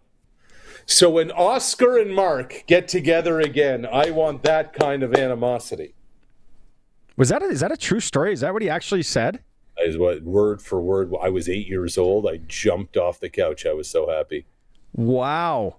That and it's 979? 979. Isn't that the title of the 30 for 30? It is. With an asterisk. 979 with an asterisk. I might watch that tonight. I gotta go to a big playoff game at the Hamilton. Maybe after that I'll get on it. Man, hey, people are texting about mascots. We struck one here. Here we go. There's probably some What's a name that came up? What's a mascot name that just came up in the text line? One guy said, "Don't use my name." So read that. John the Habs fan. Carlton. Hey guys, John the Habs fan here. The Laughs have Carlton Bear as their mascot. The Habs have Youppi. Youppi is oh, sorry. I thought he was with the Expos. So he's the Habs? Well, he was on the Expos Go Belly Up, and there's no way Youppi's going down to Washington. Okay, that makes sense. So the Montreal Canadiens came and scooped up Youppi. I really need to go to a game. This is my podcast, the Monday Nooner. The fellas and I, we're going to do a listener trip next year to Montreal Canadiens game. And we're going to go to one of those senior hockey games in that league in Quebec. If you have any connections, let me know. We need something close to Montreal, right? Because we want to be based out of Montreal. But I think we'll sell 50 seats on this thing. I will find out. To go to a Habs game, you might have to come in for that one. We might have to hit the Crescent Street pubs. I like it. I will tell you this. There is something like... There is no better atmosphere in all of hockey than a Saturday night in Montreal. I've heard that. It is like, I'm not a religious person. It feels like biblical. It feels like you're just, you're witnessing history. You're part of history. Like, this matters so much. It is one of the, like, if you like hockey and if you like sports, I would put a Saturday night at Centre Rebelle on your absolute sporting bucket list. So I'm glad you guys are doing that. Wow, there's some moving parts, but I want it to happen. I've heard that. I've actually heard it doesn't even have to be a Saturday night. It can just be a night, or especially a rival. A lot like when I went to a Sunday 6 o'clock face-off game between the then Phoenix Coyotes and the New York Rangers at Madison Square Garden. And I said to my buddy, it's Sunday. They're playing Phoenix. And we get there. And oh, mama, is it thumping. And that stadium. And it's so awesome in there because it's like smaller than it looks on TV for starters. Oh, yeah. And it just shakes because it is kind of elevated. And they that stadium when people stomp on the ground, and then the football stadium in Denver. Those are two of the loudest stadiums of people just hammering down on things. And I was like, well, no wonder guys want to play here. It's New York. You can walk around the streets and you might be able to, hug Madonna. And then you're living in, I guess if you don't like the concrete jungle aspect, it wouldn't be great. And then you get to play in this every night. I can't even imagine when Boston or Philly rolls in, the Islanders or the Devils on a Friday or Saturday. And the beauty of Ranger fans is, as much as you talk about the rivalry, so Barney, they care about their team. The opponent, unless it's tri-state area related, like, it's amazing how invested they are. I don't know about you, man. The first time I went there, I was blown away by just how rowdy all of it is. Yeah. Like, Yankee games aren't like that, and they play in the Bronx. Mets games aren't like that. Knicks games, kind of. But Ranger fans are a different vibe altogether. You're totally right. And it started walking to the stadium. And I was like, hold on, is it Sunday? Yeah. It's like an NFL game-ish atmosphere. Like Ranger jerseys everywhere. Bars, restaurants packed. And I'm like, this is a Sunday against Arizona, against Phoenix. This is crazy. Yeah. Right. It is. Yeah, the Montreal thing's got to be on the bucket list. I want to talk some baseball with you. It's a nothing game tonight. I was going to try and bring on while we're here. I got a buddy in Puerto Rico. They did a boys trip to this, so they're just having and these guys can go. Like, they're paddled down. They're having a blast. So he might join me tomorrow. He said the internet, and there's been, he goes, the rain delays are something else. Like, it's the tropical rain, right, that they're getting. Sure. He's like, he goes, the atmosphere, they're so happy they did it, which would be really cool. But the World Baseball Classic, we have some Major League Baseball teammates getting heated at one another. Yeah, this is Mark Kennedy and Oscar baseball style, except they play together for 162 games. Randy Arozarena, Team Mexico, goes up to Cal Raleigh. His catcher was Seattle, and Raleigh's like, I'm not giving you a handshake. I'm not giving you a fist bump. And Arozarena went off. After the game, he said the only nice thing I'll say about Cal Raleigh is his parents and grandparents are lovely people. I met them before the game, but bleep that guy and bleep, bleep, bleep, bleep, bleep. Wow, really? I didn't hear that. Barney, they're going to go play together for 6 more months every day in the same locker room on the same plane. I love it. It's, you play for your country. This stuff matters. But you still, if people are listening on the radio and you haven't seen the clip, he comes up to the plate to shake Raleigh's hand, and he snubs him in front of thousands of people. It's a poor move by Raleigh. It's awful. What are you doing? And and like you said, they got to spend a lot of time together. Yes. But like, it's interesting what happens. Like, people just turn weird when it comes to this stuff. I know I sent you the video, Colson, the other video. Like, this to me is why the World Baseball Classics is incredible. So there's a pitcher for Czechia. His name is Andre Suitor. Okay? This dude pitched 4 2/3 scoreless innings against Japan in the Tokyo Dome yesterday. And they give him a massive standing ovation. Okay? Barney. Yeah. This dude, right here, Andre Suitor, is a full-time electrician. Oh my God. So now, people listening on the radio, he's walking off the mound. His manager comes to get him. His manager bows to him. And then he walks off the mound, and this place is jam-packed. This is the Tokyo Dome.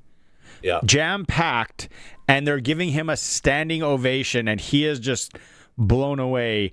And come Monday, he might have to install a generator. Right. 3 years ago in the WBC, he struck out Ohtani. Like, it's so cool. Like, it's literally the everyman. And people say, look, the two most often used expressions in sports are best fans in the world and storied. Okay, like both of those things are starting to drive me crazy. But I will say this. This dude goes into Tokyo, into Japan, and throws almost 5 scoreless innings, and the people there know this guy's story and give him a standing O. That is pretty damn cool. Where would this guy play, Arash? What league? Like a senior team in town? No way. A semi-pro team, maybe? Dude, he's a full-time electrician. Crofty? Yeah. Czech Baseball Extraliga. Sure. Sounds legit. Highest level of baseball in the Czech Republic. Right. Shows up literally with his van. His electrical van, guaranteed, parks it in the parking lot. And this is what I mean. Like, have we ever heard of a Czech player in the big leagues? Honestly. That was going to be one of my right. I don't even I'm surprised they have a club. Again, that's my ignorance. Just like when they think about Canadians playing baseball. Speaking of Canadians playing baseball, yes. We have a real chance here tomorrow to advance for the first time ever into the knockout round of this thing. Is that correct? Got to be Cuba tomorrow. That's what this thing comes down to. So they're doing a couple of things today. Tyler Black's going to start at first base. Josh Naylor's going to DH so that Naylor can go tomorrow. The neat part is Cal Quantrill's getting the ball tomorrow. So for Blue Jay fans out there of a certain vintage, his father Paul, of course, pitched for the Jays. They're from Port Hope, Ontario.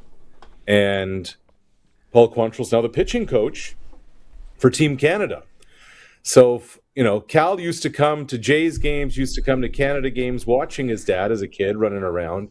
Now it's Cal who gets the ball in the most important Team Canada baseball game. Wow. And his dad's going to be the one getting him ready, warmed up, putting the game plan together for it.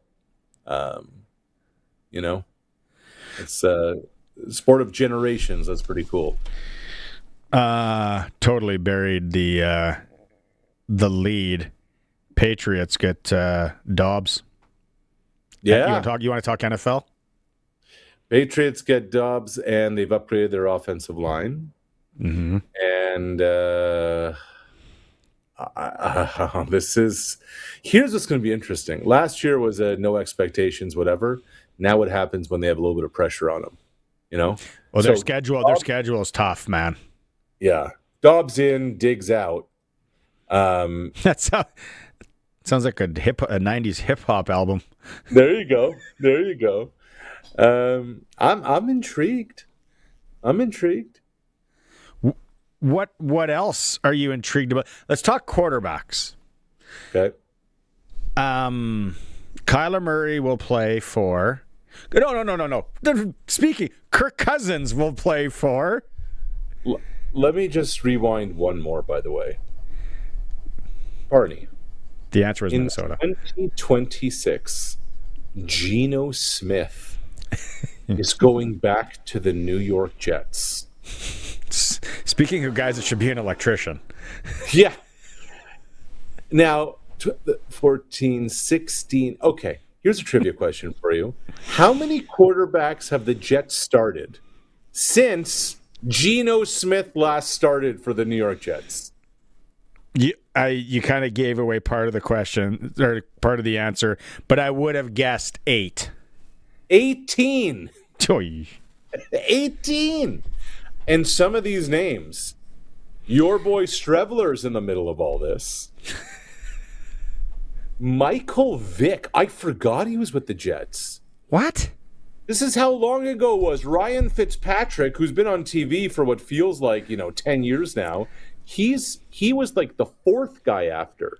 Mark Fitzpatrick probably threw for him. The Medicine Hat Tigers, great goaltender. Good one. We all remember Sam Darnold. How about some of these names? Tim Boyle, Brady Cook, Bryce Petty, Matt Sims. I've never heard of some of those humans playing with the Czech pitcher in the Electricians League. Yeah. But really, odd. Do you think that Cousins could be wearing purple come September? So why not? Why not? These are among the options. Kyler Murray. Don't want that. Kirk Cousins. Aaron Rodgers. Now, that makes you vomit at age 43, having that guy who was in your division that long. Well, hold on. Okay, continue, then I want to ask you something. I was just going to say Anthony Richardson? No. Aaron Rodgers in this little his weird holdout thing that he does and all that. But then you look at Baltimore and Max Crosby, and do you go, I don't know. They don't have the jam to compete now. Why do it? I guess he's got an ego. But why? Isn't the Crosby thing interesting? Like, the Ravens would never do something like this in the past. But maybe they're just realizing this is just Lamar's not getting any younger. No. Got to go do something. Running backs changing hands too. Oh, and then I would have lost money if I was able to sprinkle on if Travis Kelce was going to play again. Me too. Maybe Taylor's just, he needs to get out of the, he's like, I need to get out of the house. We're spending too much time together. I need to go back to work. He had an interesting quote. I want to say it was with the Pat McAfee show today, just about what motivates him at this stage of things and how she actually kind of inspired it, that Travis, this is what you want to do. This is your passion. If you want to evolve to be ready for an entire season, go do it. They're sick of each other. I'm reading between the lines. He did talk about garage beers also in that interview with McAfee today. He talked about how he's just loving having garage beers. Now he's got to stop that and get back at the gym. Yeah. Hey, it happens. He feels he's got some juice left. I mean, I guess. Even if you don't. They're in tough now too. What Las Vegas, Tom Brady is saying, whoa, enough with the jokes. If I'm putting attaching my name to this thing, we are making some things happen. Right. I don't like men. I can't, for rookie quarterbacks, personally, I can't buy stock in them. I've seen too many of them flop. Mendoza looks like he could be real deal, but... What was the line that the last quarterback who reached age 30, last number one overall quarterback that reached age 30 with the team that drafted him was Matthew Stafford? Oh, yeah. Every other quarterback who's gone first overall. Doesn't make it. Huh. I want to ask you, let's do a little bit of NHL here. Trade deadline went there. Who do you think best position to win the jug right now? I still think it's Vegas. I really do. Like, here's a team that won. I know it was 3 years ago, but they got to another finals since. To me, their trade deadline was adding Mitch Marner at the end of last season. They're built, man. They got Rasmus Anderson. Can you remember? Yeah. Goaltending maybe a little bit, but yeah, they're good. Dorofeyev, remember that name when you go to your NHL draft this spring. Right. Jack Eichel. What a squad. Oh, there are guys that are playing on this team that Thomas Hertl, that you're like, he's just a guy, but he's on any other team. Yeah. I just don't know, though, to be honest with you. But if we talk to Kenny Wiebe, Winnipeg Free Press, in hour one, and then good. He had a nice suit jacket on. Internet was shoddy, but we if Winnipeg gets in, okay, and you ride hot goaltender if you can. I'm just crossing fingers because I want to do the Silver Heights twirl, but I hope they get in. Right. Obviously, selfishly. I want to go lose my struts and rear end in a Winnipeg road in the spring. That'd be as wild a run. A 4-month run for a player, especially a goaltender, if the Jets out of nowhere make something happen. Yep. Connor Hellebuck. Makes for a damn good story. Closingly, you texted me this earlier. You wanted to talk about a Canadian. Unbelievable story. Has now made over $60 million in his career, CFL. So name is David Onyemata, who just signed with the New York Jets, actually. David Onyemata was drafted in the NFL in 2015 out of the University of Manitoba. Wow. And until 3 years before that, David Onyemata had no idea what tackle football was. Immigrant from Nigeria, comes to, and everyone's like, dude, you're huge. You got to play football. He's like, oh, I don't know. And then one day, he knocks on the door of the head coach of the Manitoba Bisons. And the way Brian Dobie describes it, he took up the entire doorway and said, Coach, people keep telling me I got to come see you. I got to learn how to play football. I have no idea how to play football. And Dobie looks over at him, taking up the entire door frame, and says, you know what, son? I think we can work with this.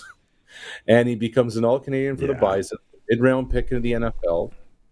And he has continued to survive. The Saints, the Falcons, now with the Jets, and $65 million US later.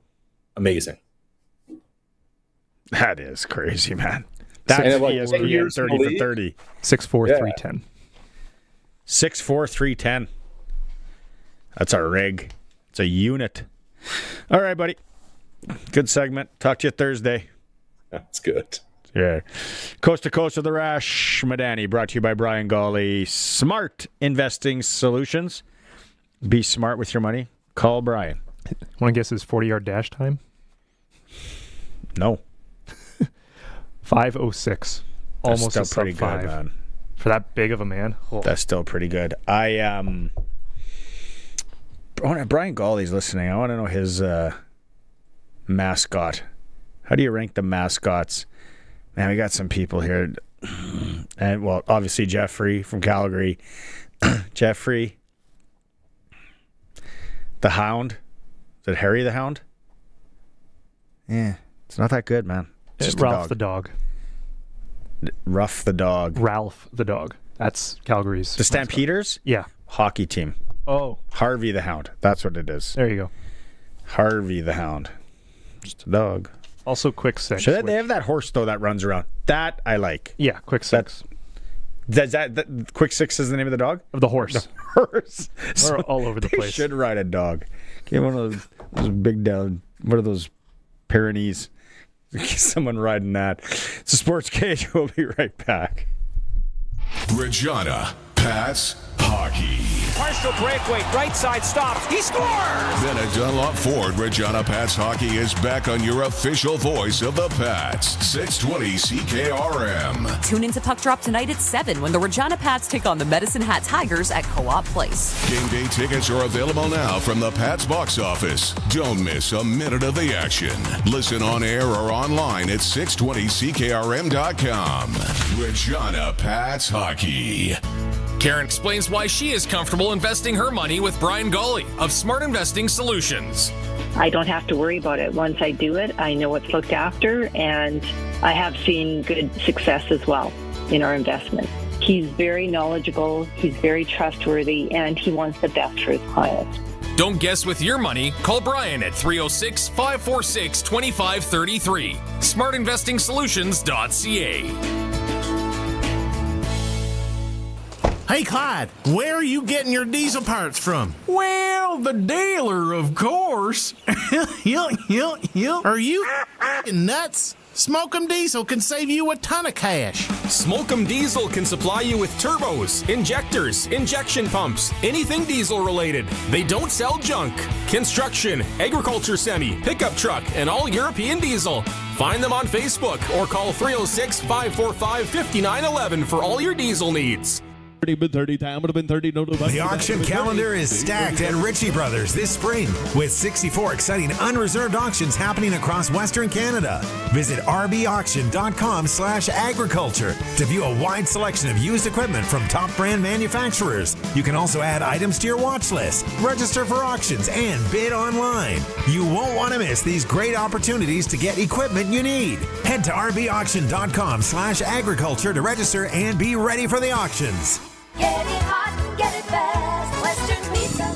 The days are shorter, it's colder out, you're heading home, and your stomach is making that sound like it's sucking up to your spine. How about a delicious Western pizza? Imagine it, a golden, crispy crust holding a mountain of melty cheese, savory pepperoni, fresh veggies, and that perfect drizzle of sauce. Every bite is warm and exactly what your cold, hungry self ordered. Western Pizza. Dine in or take out today before your stomach starts making demands. And get it hot, get it fast, Western Pizza.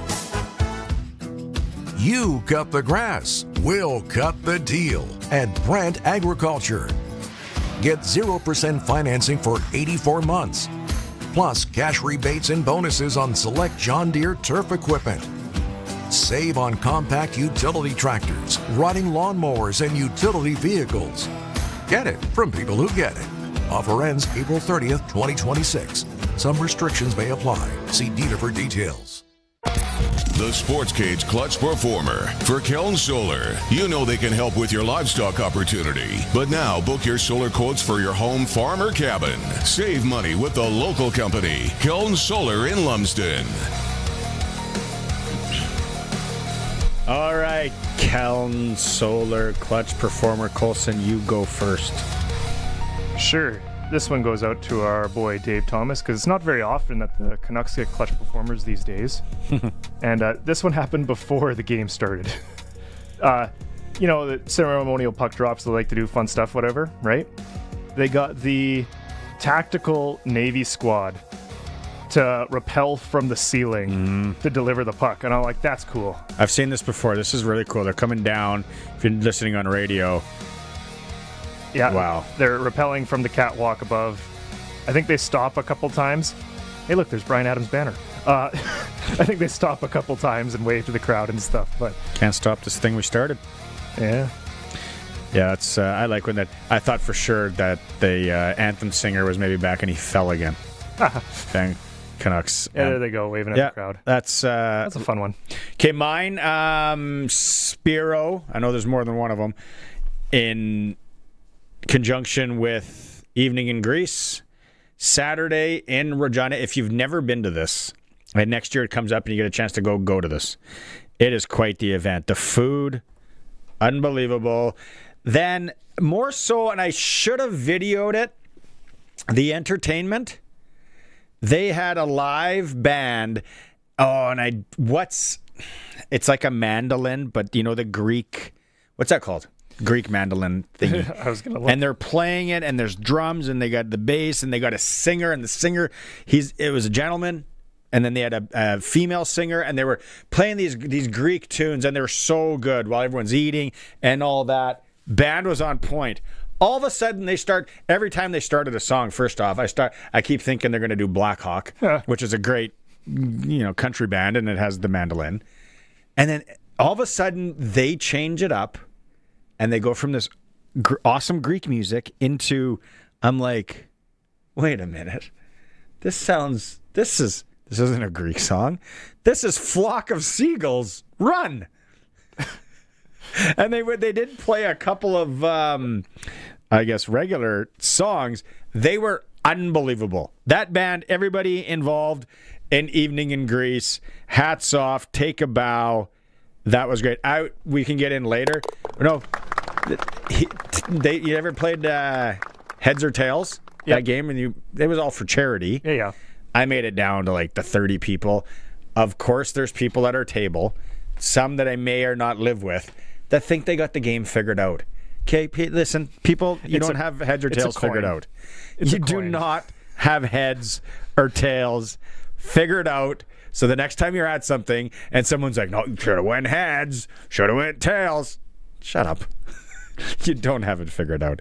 There's no clutch performers when it comes. And paper, rock, scissors, maybe a smidge, but it's luck. You play the player there, not the game. You got to know your opponent. Is it a bouziki? Sure. That's what I'm seeing. Bouziki Joe. The instrument. That's what I'm trying to find. I don't know. It's great, though. Greek music, a lot like Ukrainian music. I could listen to it all the time. Also, sign me up. We've been talking about him already with Arash here, the Czech pitcher whose name I'm going to mispronounce. That's got to be a clutch performer, too. Andrzej Satoria. Doesn't sound very Czechia. But, Crofty on the text line would like his resume if he's looking for work. If he wants to move to Canada, maybe play some senior men's baseball, work for Croft Electric because he's an electrician. I like it. Clutch Performer is for Kellen Solar right now. They are booking their spring and summer jobs. If you want a quote, maybe some solar on the house, save some money, or the farm or the cabin, Kellen Solar, of course, you know about the livestock operation help that they do as well, locally owned in Lumsden, Saskatchewan. Okay, do we have an intro for PumpJacks? I'm going to give the question today, too. We're playing for $50 today. Here's your chance to win. If you haven't won anything in the last 30 days on CKRM, it's time to play PumpJacks Cathedral Trivia. It's time for Sportscage Trivia for PumpJacks. Great food, cold local draft, and a place that feels like home. You go to PumpJacks Cathedral and get the Kerwin crispy ribs and the chicken fingers, homemade. You go and get those chicken fingers, and you tell me that you've had a better chicken finger in the city, call you a liar. They're at 13th and Albert, PumpJacks Cathedral. Yeah, and they have all the taps and everything. It's a great place. Pre, post game, any kind of sporting event, and close to downtown. So after work. Okay, here's the question today for $50. If you haven't won in the last 30 days on CKRM with any of the fine folks at CKRM here, you're allowed to play. $50, 936-6262. We'll go to break, and then we'll come back with the caller. What year did Canada host the World Baseball Classic? 936-6262, 1-866-767-0620. Colson's taking caller number 3. If you haven't won in 30 days, call now. We'll be right back. Looking for the best gear at the best price? Extreme Hockey and Sport just raised the bar. Now, with a price match guarantee, find the same product anywhere else, show the price, and they'll match it. The gear you need, the service you trust, and the price you want. Why settle for anything less? Get the local loyalty and the price match guarantee only at Extreme Hockey. Any budget, expert fit. Your local sit and fit hockey shop. Extreme Hockey and Sport, 1425 McIntyre Street, Regina's Hockey Shop. back to our regular spot, PumpJacks Cathedral. You know, I thought PumpJacks was a kind of boot polish till last month. What are you getting? Kerwin's crispy ribs and a cold pint of local craft. Crispy, meaty, beautiful. You had me at meaty. Plus, we got live music on the weekends, big screens. This place is basically my second marriage. And way cheaper than the first. On the corner of Albert and 13th, PumpJacks Cathedral Saloon and Steakhouse. Come early, stay late. The place where friends meet. If you've got a Steelcraft garage door, you've got a door with parts manufactured and assembled right here in Canada. A door with better insulation and seal, plus a warranty you're probably never going to use. Combined with a LiftMaster opener, it's the right choice. And if you don't have a Steelcraft garage door, you should get one. And a LiftMaster opener. 100% made by Canadians for Canadians. Steady, tariff-free pricing and great quality, no matter what. Steelcraft door, Steelcraft door, Steelcraft door. We offer more. The auction calendar is stacked at Ritchie Brothers, and an exciting Regina Unreserved auction is happening March 24th.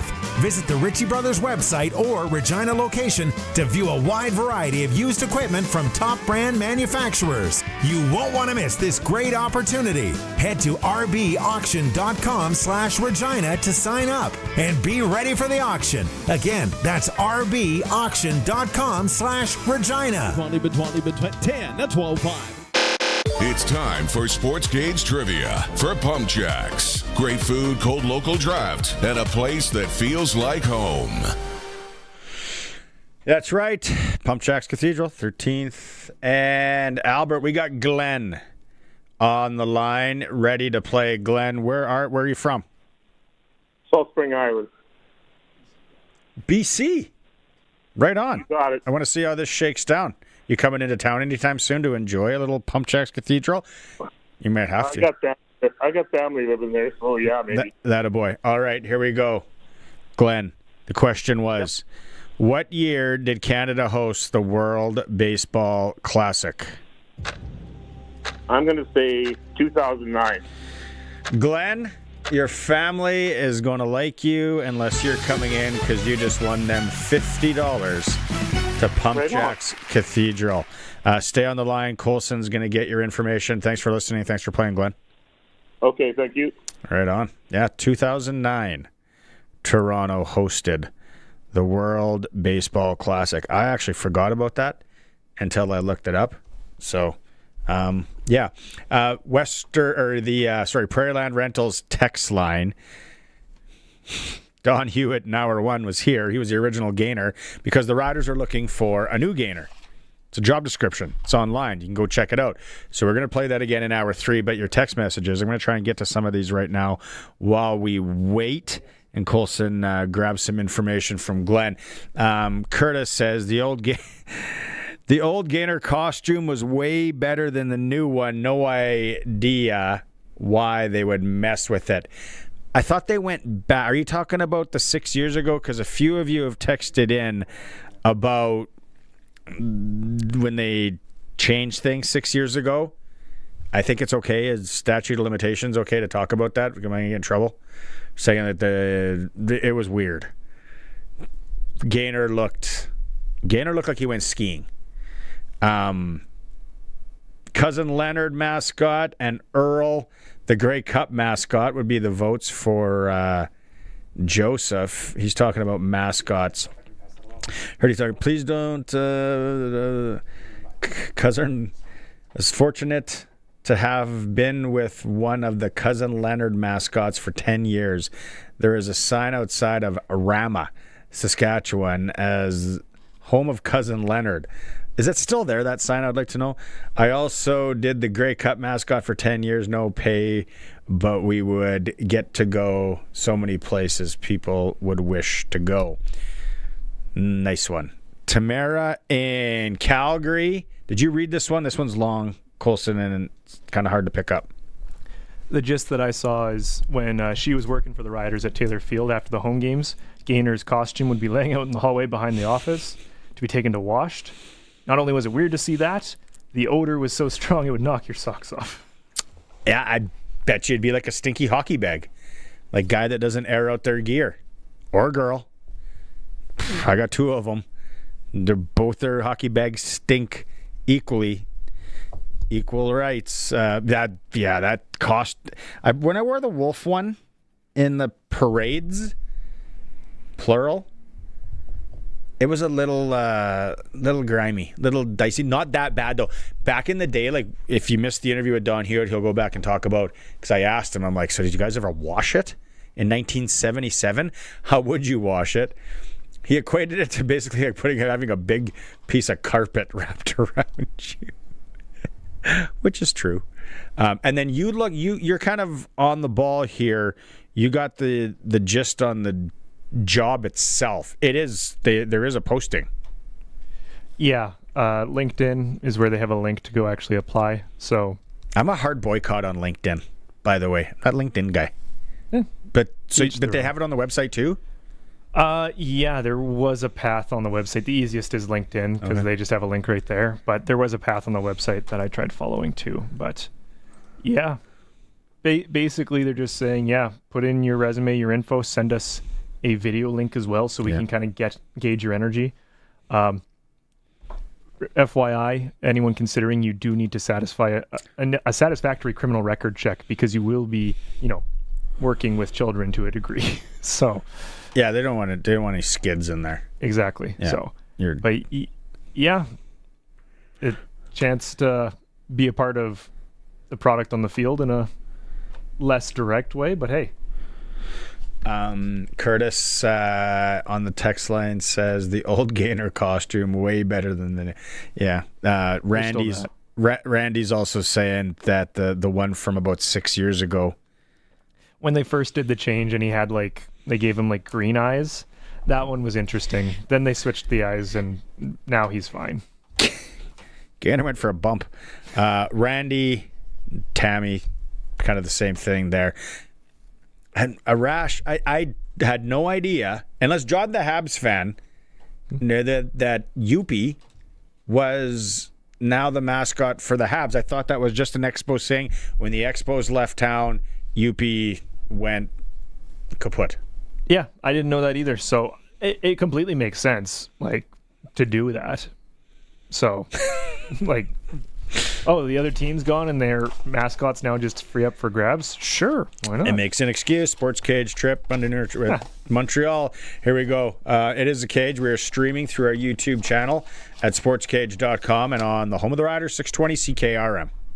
Save up to 50% at the Hot Tub and Swim Spa Blowout Expo this weekend only at the Regina Sports Performance Center. Browse the largest display of hot tubs, cold therapy tubs, and swim spas in the region at up to 50% off. Immediate delivery and financing are available and show admission is free. That's the Hot Tub and Swim Spa Blowout Expo this weekend only at the Regina Sports Performance Center. Visit hottubexpo.ca. That's hottubexpo.ca.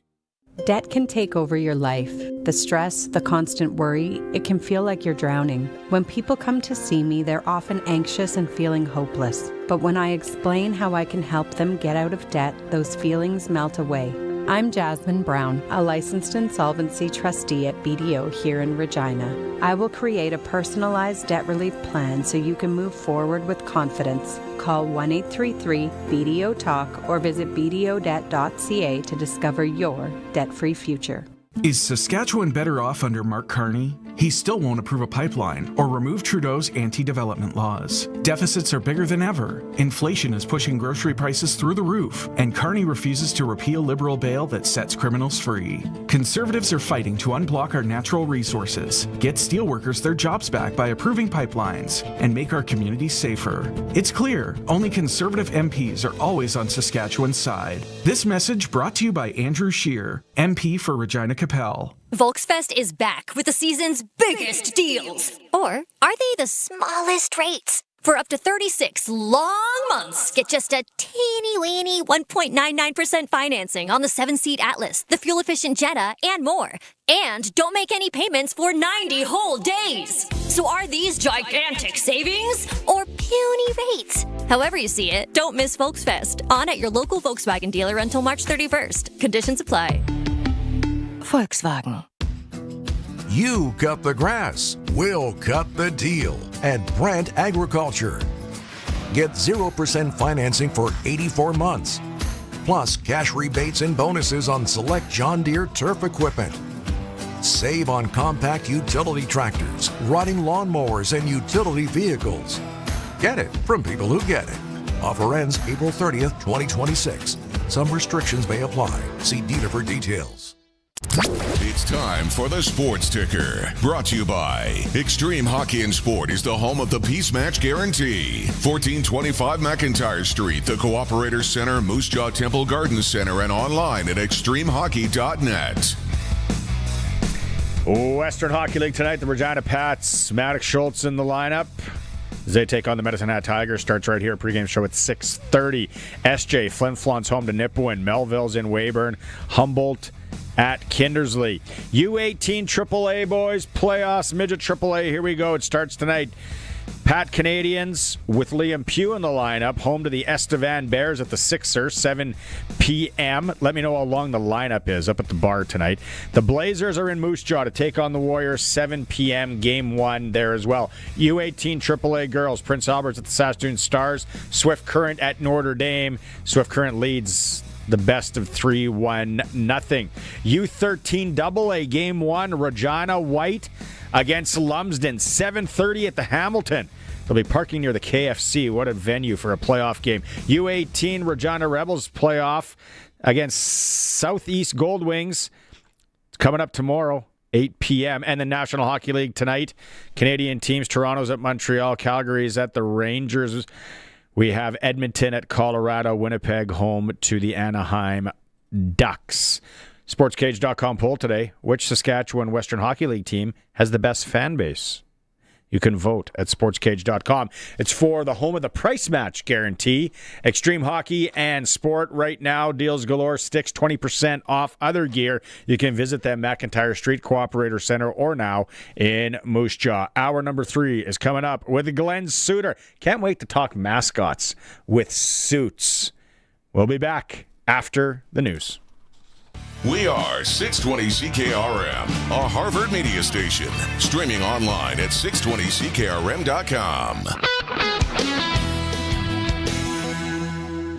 Good evening, I'm Tanner Wallace Scribner from the SaskToday.ca newsroom with 620 CKRM News for Echo Sound in Fort Capel. Stay connected with a new cell phone from Echo Sound. Call 306-332-6711 and brought to you by Capital Automotive Group.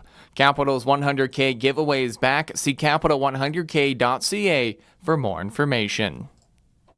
Premier Scott Moe says Saskatchewan's recent trade mission to India delivered several key achievements. Moe pointed to a new uranium supply agreement between Cameco and India worth about $2.6 billion over 9 years. He says the deal significantly expands a previous agreement and represents a positive step for Saskatchewan's mining sector. Moe also highlighted a new partnership involving the University of Saskatchewan that focuses on pulse crop research and food production. Moe acknowledged discussions about tariffs on Canadian peas and lentils are ongoing, saying more work remains to address those trade barriers. The city of Regina is urging residents to improve recycling habits after contamination in blue carts reached 18%, well above the 6% limit. If contamination stays high, the city says it could face extra waste fees.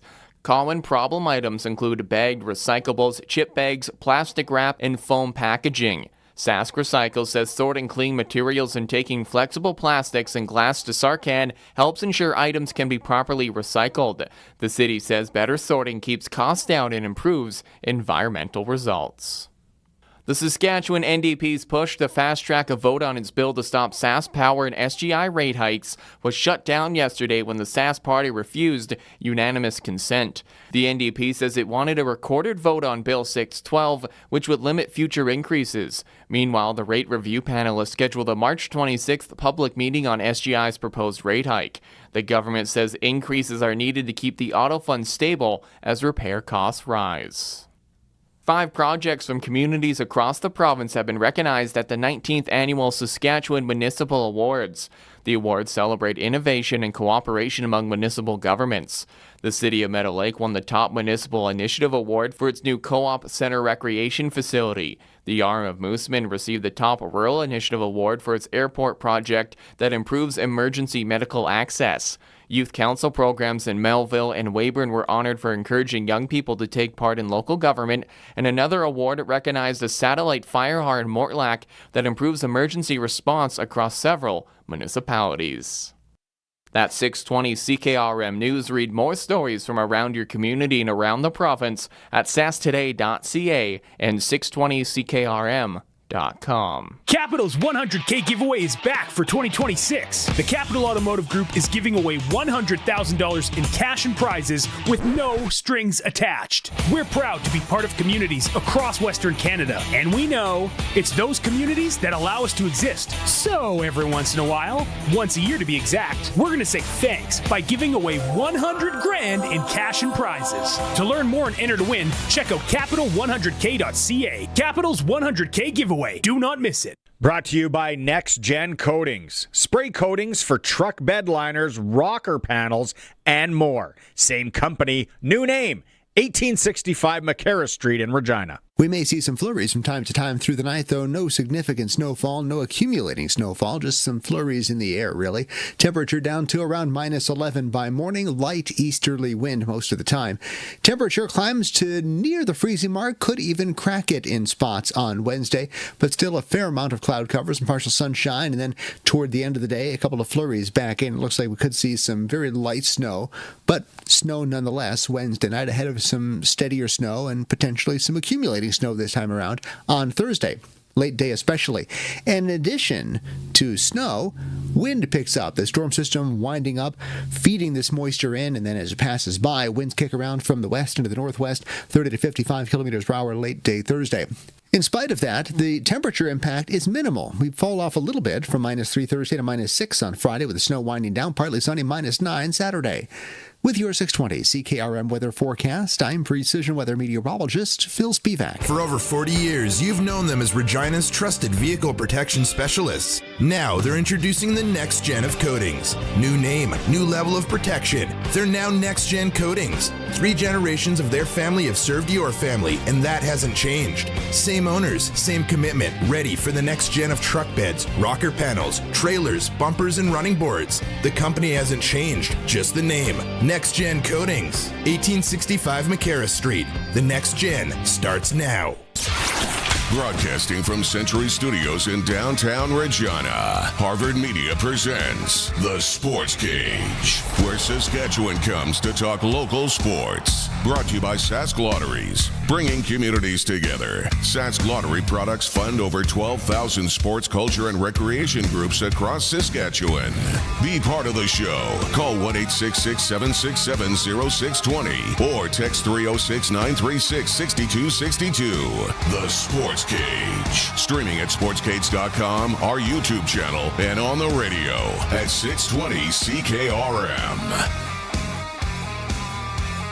Welcome back. Tuesday edition. Colson's with me. Donnie Hewitt was in hour one. We're going to play that segment with Don, though, as we talk about him being the original gainer of the Gopher in 1977. If you missed it, you can go back and listen to it in a podcast form later or watch it on YouTube again. But we're going to play it again in hour 3 here. It was great. Don here. Because the Riders are looking for a new gainer of the Gopher. That would not be an easy gig. Nope. You think it would be fun to do for like a brief moment. Even one game, I think, for me. I didn't mind the parades, but one game would be enough. And then if it was a hot game or if it was a cold game, although Don says the cold didn't really affect you, that's not an easy gig to be a mascot. It's probably a bit easier now. They probably have like a little fan or something in the new suit to deal with the temperatures. Come on. I know there's some where they have full-on AC units in them. Even, let's take body temperature out. You gotta be on all the time. Yep. And then you got to walk around and hopefully not too many stairs. And yeah, I think any mascot's a tough gig. And you got to do it. But the Riders are hiring somebody for it. Colson found it. So we'll talk to Don about that. Big games tonight in the Western Hockey League. Regina Pats, they're 3.5 is their magic number to clinch a playoff spot. Red Deer is home to Wenatchee. Moose Jaw chasing Red Deer. They're idle. Playoffs tonight at the C6. Regina Pat Canadians with Liam Pugh in the lineup because Maddox Schultz is on the Alberta trip with the Pats. Both can play, I think it's 3 games left for their allotment as 15-year-olds. So the Pat Canadians are home. The Sixer to the Estevan Bears, 7 p.m. puck drop in Moose Jaw, the Temple Garden Center. Maybe roll in, have a little nits, take it in. The AAA Warriors and the Saskatoon Blazers, game 1. In Notre Dame, Swift Current and Notre Dame, female U18 AAA. Swifty leads at best of 3-1-0. So just a quick rundown for you there. I know I had it in the ticker, but some good local hockey. It's playoff time, and the Pats are playing Medicine Hat. Does Liam and Marcus Ruck, 2 twin brothers on Medicine Hat. If you were at the game, there was a few of us there last Tuesday that saw this exhibition. 2 twins, they lead the Western Hockey League in scoring. 2 twins, 94 points each. You could just slow down and think about that. They're not just brothers, twins. They both have the exact same amount of points, and they're leading the league. That is a wild story. They're good. And then this kid by the name of Bryce Pickford, defenseman, Montreal Canadian draft pick. 43 goals as a defenseman. That's a record, a new record. Medicine Hat is good. Pats have their hands full. But the road trip continues. They're in Lethbridge tomorrow night where they need to get 2 points, and then the magic number is down a bit. Yep. So text messages, keep them coming. 936-6262. Your Gainer the Gopher or your mascot. Comments. I said I could go top 4 in the country. Gainer's number 1. Mascot. And not just because I'm a homer and it's like, oh, it was Sasky. Think about it. It's a gopher, and the bald prairies, barren land, and that's the mascot. It's perfect. One of the coolest mascots, I think, definitely in Canada, maybe in pro sports. I like Pat the Patriot, though, too. He took Roman's phone once and ran with it. It was one of the coolest things. And then where did we narrow it down to? Youppi, which used to be with the Expos, and then I thought he was gone. He's with the Habs now. I'm putting him at 2. He's in the 2 slot. Morty the Moose? No. Mike the Moose? I think it was Mikey. Mikey the Moose in... Mick E. Moose. In Winnipeg. We'll go 3 there. Yeah, you didn't like Finn the Whale. That's Vancouver. No, I think it's cute. It's all right. Edmonton's is embarrassing. We also forgot the Raptors with just the Raptor. Yeah, I guess that's okay. Yeah, the mascot looks good. The name could use some work, but yeah. What's the name? Just the Raptor. It's like we called Gainer the Gopher. Okay. So that's where I'm like, that needs some work. But and then what was the Paul Bunyan or whoever in Ottawa? Big Joe. Big Joe Muckra. Yeah, that one's not bad too. Other than that polar bear thing that Toronto, the Maple Leafs have, not interested. Not my thing. Maybe, sorry, Leafs fans. That's why there's a 936-6262. You can text in. Glen Suitor? Yep. Let's talk to Glen about it. Time now for press coverage with CFL and Saskatchewan Roughrider legend Glen Suitor on the Sportscage.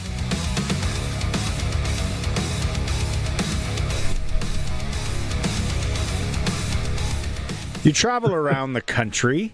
Are we missing? Yeah. What do you laugh? You like this one, don't you? It's good. This is good. You travel around. What other ones are we missing? CFL wise.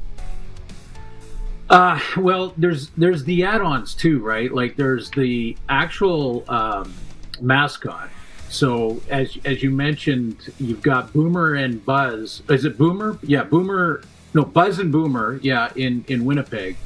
But there's also Captain, I think it's Captain Blue, who drives the little plane that goes around the field after touchdowns and things. I think he drives a plane around, at least at the beginning. And I believe his name is Captain Blue, or it used to be. And you mentioned Quick Six. Karen Drake and her daughter have been with Quick Six for years. I've actually had a chance in a pregame feature that we were shooting to get up on Quick Six, and Quick Six can go. And sometimes Quick Six will go on his own, without, like, something happens and Quick Six decides he's going to run. Isn't that a problem? Isn't that a problem when you have a big stadium and a horse? Don't you want what if this thing just takes off? Yeah. Well, first of all, and there's so many angles I want to go on this, because I've been listening in, and if you're a new listener right now, you've got to tune into the Cage, because you are going to learn things. All my years and connection with Saskatchewan and Saskatchewan football. And I didn't know Don Hewitt was Gaynor the Gopher. Like I didn't know that until today, listening to the story. And now I can understand. I honestly can fully understand Don's great passion for Saskatchewan football, because if he was Gaynor, then Don is one of my former teammates. And whoever played Gaynor after Don is also a former teammate, because that's the way you think of the mascot when you're playing. Now, I could rate them all as far as entertainment and all that, but the number one is Gaynor, no question. And I'm going to flat out say I'm being biased, because my only connection with pro sports was Saskatchewan for those years, for a decade, just over a decade, and that was our guy. And that was our teammate. So Gaynor for sure is ranked number one, and everybody else is after that. But there's other reasons, as you mentioned, Barney. And I was interesting to hear from Don, because how much weight do you lose in one game in the summer? That's the only reason I want to do it. Yeah, I hear you on that. There's your weight loss program right there. Put that suit on for one game in the middle of summer. Take a seat, Ozempic. I like eating too much. I'm just going to go do this. Exactly. Exactly. It's so speaking of Quick Six, this September I went to that game in Austin, the Longhorns, Archie Manning, and we had field passes. And I got a picture. I'll send it to you, actually. We were right down there with Bevo. He's that big Longhorn. Oh, right. Yeah, okay. I know what you mean. And they must have him on some sleepy pills, because he is mellow. He does not move. He just sits there. And then they truck him out. Then they bring him back. It was that was really. I sent you the picture. He's massive. I got it. I just got it. That's awesome. Yeah, look at that. He's massive, and all that's keeping him in there is this little corral that's like shoddily put together. I'm like, if this thing wanted to get out, it's getting out. So when you talk about pick six, just getting up and running, that's very interesting. What about what's the one in Ottawa? I'm curious on the. He's like a log. Big Joe? Joe. Logger. Yeah. I think he's cool. I think he's pretty cool. I will tell you this. For television, I'd love to one day give the audience or the fans a chance to see what our camera guys, producers, directors, and even on-air people, what we do and talk about in commercial breaks, or before the game starts, or at halftime when it goes back to the panel and we are still at the stadium shooting stuff, and often shooting the mascots and what they're up to and how they're in the stands and how they're talking and communicating with the fans and the kids. And, that's why I want to bring up maybe our all-star and our perennial all-star is Kate Burness. I mean, how good is Kate doing her job? Just excellent at what she does. And to me, I think she's got something going on with some of these mascots. And I remember when there's Gaynor. I know she's a big Gaynor fan, but I hate to break this to Gaynor because Kate's also been seen real close with Punter in Edmonton. Yeah. Yeah. So I don't know what, I don't want to speak out of turn here when it comes to our ace host back in the studio with Kate, but I don't know. I look at that and think, okay, there's got to be this pictures of Kate and Joe, Big Joe. Oh yeah. I think if you go deep enough in there, you see Kate hanging out with a lot of the mascots, and it's often in those commercial breaks, and we start shooting what they're doing, and you see the hugs, and you see one mascot from the other team, the visitors, folding their arms in disgust as she Kate needs to go for a rip on pick 6. Quick six. Yeah, quick 6. Yeah, in Calgary, absolutely. Now, honestly, in that tight space behind the benches, and the speed of that horse going around the corner, man, guys, the people in Saskatchewan know, but you better learn how to ride it because I was hanging on for dear life. That's what I mean. We went. This going sideways. We went horseback riding as a family. It was like that weird COVID year up north by Waskesiu or by the Prince Albert National Park. And my dad we used to have kind of horses around and all that. And I was like, okay, yeah, we get on this thing. First off, you're higher up than you think. Right away, as soon as I get on a horse, which I haven't been on one since I was a kid, as soon as I think in Christopher Reeve. And that's how he became paralyzed, unfortunately. He was on a horse, and a horse just bucked him off. You get on that thing, and you're like, this is higher than I want. And then they start walking you through this forest, and it's slippery, and it starts to go when it wants to go a little bit. And I'm like, whoa, buddy, we're not running here. Hey, we're not making time. We're good. And then it starts hitting trees. He's not hitting the tree. My leg's hitting the tree. And I'm like, now this is just turning into painful. And we go about, and then this is hilarious. Daughter was, I'm going to say she was 8 then, and my son then was 10. It all started with, we were in Puerto Vallarta, and you can go for horseback, rides on the beach. So we were having supper, and my daughter goes, I really want to do, Dad, I really want to go for a horseback ride on the beach. And I said, no, we're not going. Because in Mexico, sorry, if it opens, if it's a beer bottle and I can open it, everything else I really don't trust. I'm good with, no, you're not going on a horse. I have no idea. You could end up in Nogales, and then I can't find you. So then we come back. My wife wins this horseback riding thing, and we go on this thing as a family, all for my daughter, and we're about an hour in ish. We're all hitting trees. It's uncomfortable. Riding a horse is very uncomfortable if you're not used to it. And she goes, okay, I'm done. And I'm like, well, it's not how it works. Like, we brought a lunch. Like, we go for a few hours, then we scope out the valley and we have a lunch, and then we come back. She's like, no, I'm done. And I'm like, you can't.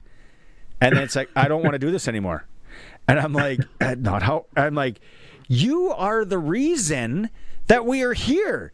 I said, you wanted to ride a horse. And she turns around to me on the horse, and her exact words, yeah, on a beach in Mexico. Point taken. So one of the guides ended up taking us back an hour into this thing. There was no way I would have made 3-4 hours riding a horse. Painful stuff that we could have. Well, you know what sometimes Barney happens too, and I've been on those Puerto Vallarta rides or down in Mexico sometimes, and actually at Banff there was something like that too that I remember taking as a kid. But I guess the horse gets so used to, and we have horse owners, I'm sure they'll text in to say why. I don't know why, but when you get about halfway around the trail that they have taken, I guess, tons and tons of times, somewhere around that 3/4 mark, they just decide they want to be back in the barn. Oh. And it doesn't matter what you want to do or what direction you want to go. That horse is going back to the barn. So you better hang on and watch for those low-hanging branches. Yes. Yeah. He started taking off once. I almost got decapitated. I'm like, what? this is what happens here if how'd your dad pass? Did the horse riding a horse? Yeah. Out of the thing. Yeah, paid for it. Yeah. We so much we can go to on mascots. I want to talk to you about I know you talked to Paul LaPolice last week. Mm-hmm. I didn't know about this, Glenn. And you and I will be tuning into this. There's no doubt about it. March 21st, there is supposedly a 3-team tournament, Fanatics Flag Football Classic. What a great idea. It was supposed to be in Saudi Arabia. Obviously, now it's going to be moved to BMO Stadium in Los Angeles. Tom Brady is playing. Other participants, allegedly, Rob Gronkowski, Jalen Hurts, Joe Burrow, CeeDee Lamb, Saquon Barkley. These pros, current and former, playing flag football for a made-for-TV event. But are we reading between the lines here? I think we are. I think if you're Tom Brady and you've won, 6 Super Bowls or something like that now, he's running out of fingers for Super Bowl rings. And now he owns part of a team and has really accomplished everything you possibly could accomplish in pro football. And now thinks, wait a minute, I can throw the ball around and get a gold medal?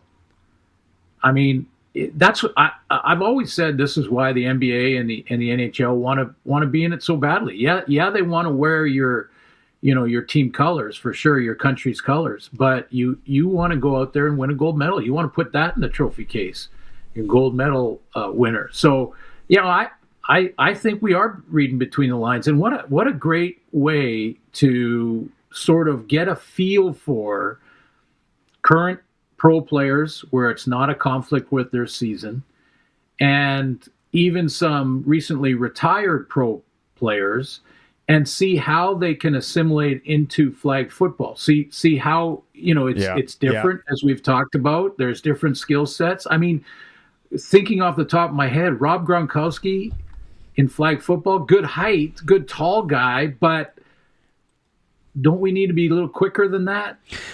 You can have that guy. You can have that guy to kind of just shield, and then but you think about it. Then if you got Rob Gronkowski running a flag pattern, a post pattern, smash out, whatever, and he's so big, you can't have anybody 5'9" covering him. No, exactly. The height advantage for sure. And he could be a possession guy that gets you those first downs and things like that. When I talked to Paul LaPolice, our head coach for the Canadian national team, I can tell in his voice, and he doesn't say it out loud, but I can tell in his voice that one of the toughest things that's going to happen here for him is the evaluation of who's going to be on Team Canada. And the roster is limited, and there's some great flag football players that aren't pros in either league. There's a handful, maybe 17, 20 guys down south that are Canadians. There's more than that in Canada that he's interested in. But these type of friendlies, I asked Paul, is this in the works? And he couldn't talk about that. He said, I don't want to give you too much there. I just will say that because I think it's still in the discussion phase.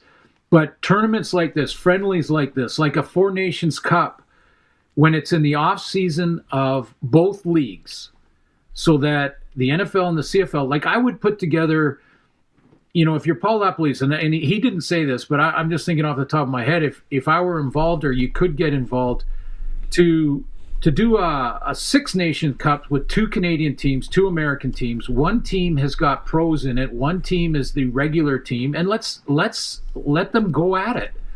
Let them go out there, and you can evaluate as a coaching staff, who makes the best transition into flag football. So I found the full list of who's participating in this football classic. So you've got Tom Brady and Jalen Hurts, captains, quarterbacks for one team, Jaden Daniels, Joe Burrow for the other. Running backs, Saquon Barkley, Ashton Genty, Alvin Kamara.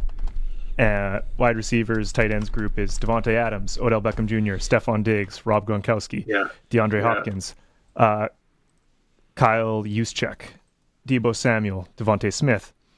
Linebackers, defensive backs, Myles Garrett, Derwin James Jr., Luke Kuechly, Tyrann Mathieu, Von Miller, Jalen Ramsey. So, to my understanding, those quarterbacks I listed at the start, they're going to draft their teams, build their teams there, and then participate. There's also a couple entertainers, they're called. So, I Show Speed, if you know who that is, he's a YouTuber. Logan Paul, YouTuber, boxer, and Terrence Bud Crawford will also be participating. And then a U.S. men's national team roster that includes actual flag football players will be the third team. So Amir Brown, Daryl Hoosh, Doucette the third, Isaiah Coolin, Nico Karases, Mike Daniels, Laval Davis, Tyler Davis, Velton Brown Jr., Jadion High, Jamie Kennedy, Sean Third Jr., and Laderick Pablo Smith. So it's a full tournament. I really would like to see the Canadian team in this too, because that'd be fun. Well, and Colson, you listen to that list, and it sounds to me like this is exactly what the U.S. is doing. Yeah, they're taking a look at current and recently retired NFL guys, and they want to see how they compete in a different game against the current national American team. And who would step out of that and you go, wow, this guy we gotta have. I think there's a method to this madness, and from a player perspective, they want to win a gold. They want to win a gold medal and get on that team. Yep. Man, that'd be unbelievable. If I can't see it. If Tom Brady all of a sudden somehow is like, you know what? We did this TV thing. I'm putting my hat in the ring. I want to play in the Olympics, and then I don't well, automatic viewership, right? I mean, you put a guy like that in if he can play. The U.S. is not. I mean, if he can play, obviously Tom Brady can play football, but can he assimilate? Can he make it? Exactly. The flag football game and dual quarterbacks and sometimes 3 quarterbacks. As you know, Barney, it's a big part of the offensive strategy is to go with at least 2 and sometimes 3 and be able to be pitching, catching it behind the line of scrimmage before you go down the field. So, I think there's a lot going on here. And so the only thing, as a flag guy, the only thing with Brady that I could see, just like the Gronkowski thing, is you would have, what is he, 49, 450 now? And 7 Super Bowls. You would have to rely on his pinpoint accuracy and timing and straight smarts, where I don't know if that is enough. You want that in the flag game, but I don't know if that's how. When it comes to him, I'm not saying can't be done. I'm just saying it would be an awesome watch. It would be so cool. Well, that's a great point, because in the off season of playing in Saskatchewan, I would come back to Vancouver at times. Sometimes I stayed out there throughout the off season. Later in my career, I did. But when I did come back to Vancouver, I would always play touch football, which we'd play basically the same rules as flag, but it's touch instead of putting the flags on and the belts and stuff. Yeah, same thing. And we'd go up to Kelowna and play a tournament where we play 3 or 4 games, and you know how that goes. Mabel. Yes, sir. Great tourney, man. I went to it once as a youngster. Yeah. Well, I wonder if it was anywhere around the same year, because if you saw two dum-dums walking in with a guitar and singing Beatles songs, walking into the what was it, the restaurant right in downtown Kelowna. It was an Earl's, I think it was an Earl's restaurant, and we walked in there with the guitar and singing in between games to get our lunch. But I was going to mention, though, like for a guy like Brady, who's been retired a couple of years now, and you know, the athletes that are retired have to keep in shape, because I remember, you know, you play game. There's no contact, obviously, or you know, not full on collision contact, but the wear and tear on your legs is real. I mean, you got to be in shape. And I remember playing 2 games and going and standing in the middle of the lake just to cool down my legs in Kelowna in between games, because you feel it. You better be in shape. So that's the other aspect of former players that are now kind of interested in getting involved in this flag Olympic tournament coming up in a couple of years. Okay, we're up against the clock. Let's regroup on Thursday, my friend. Okay, sounds good. We got a little snow in Vancouver, and it's mayhem. Yeah, sure. Barney, it's ridiculous. Like, it's seriously, people just freak out. Now, fairness, we have some hills here and some, you know. Yeah, you do. I mean, there's some mountains we got to get up and everything else like that. But a little bit of snowfall, like an inch on the ground, and traffic and panic, and oh boy. All right, buddy. And Talk no one's to you feeling Thursday. sorry Stay for us. safe. Stay safe. Pray for Glen. Everybody pray for Glen. Okay. Press coverage with Glen Suitor on the Sports Cage on this Tuesday, brought to you by Saskatchewan Lotteries. We go to break.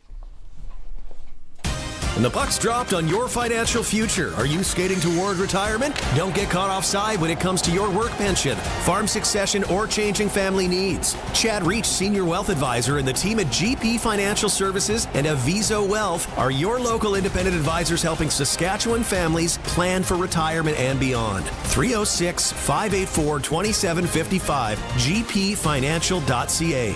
Mutual funds and other securities are offered through Aviso Wealth, a division of Aviso Financial Inc. Get it hot and get it fast. Western Pizza. Been a long day. Your feet hurt, your brain is fried, and now supper? You're staring into the fridge, contemplating your options, but your energy says, let's just not. Now imagine golden, crispy pizza loaded with all the Greek favorites. Feta, olives, tangy tomato sauce, fresh veggies, and melted mozzarella. Every bite is like a Mediterranean vacation for your taste buds, and you didn't lift a finger. Western Pizza. Dine in or take out today. Get it hot and get it fast. Western Pizza. You cut the grass, we'll cut the deal at Brant Agriculture. Get 0% financing for 84 months, plus cash rebates and bonuses on select John Deere turf equipment. Save on compact utility tractors, riding lawnmowers, and utility vehicles. Get it from people who get it. Offer ends April 30th, 2026. Some restrictions may apply. See dealer for details. Sask Lotteries has over 50 years of winning behind us. And you know what that means? Lots of winning numbers. Numbers like over 1,200 organizations funded and 12,000 plus groups supported. $6 million given away annually in community grants. And the winningest number of all? $1.4 billion given back to the people of Saskatchewan through sport, culture, and recreation. And we're just getting started. Learn more at sasklotteries.ca. It's time for the Sports Ticker, brought to you by Steelcraft Doors Regina, made in Western Canada for Western Canadians. Locally, what is going on hockey-wise in Regina? We have Game 1, Estevan, Regina Pats Canadians at the 6 or 7 o'clock. In Moose Jaw, the AAA Warriors are home to the Saskatoon Blazers, Game 1 at 7. U18 AAA Girls in Notre Dame, 7:30. Swift Current's in town. Swift Current leads the best of 3, 1-0. U13 AA Game 1, Rebels White versus Lumsden at the ever-popular facility for a playoff game, the Hamilton, 7:30. Regina Pats are in action, but in Medicine Hat tonight. You can hear that game right here on 620 CKRM starting at 6:30. SJ Nipawins and Flin Flon Weyburn home to Melville, and Kindersley welcomes Humboldt. Sportscage.com poll today, which Saskatchewan WHL team has the best fan base? You can vote at sportscage.com. Tickers for Regina Steelcraft Doors, made in Western Canada for Western Canada. Regina Steelcraft Doors. Take a quick break. We come back. If you missed it, with the original gainer, Don Hewitt. That's coming up in moments. Ever seen a cow in a toque or a sweater? You probably could. They're not fans of winter either. When it's freezing out, your herd still needs water. But good luck convincing them to trek half a mile through snowdrifts for a drink. That's where Keln Solar comes in. Their solar livestock watering systems let you drop a pump just about anywhere. No grid, no trenching, no drama. So let the cows stay cozy. You move the water. Keln Solar. They move water because your cows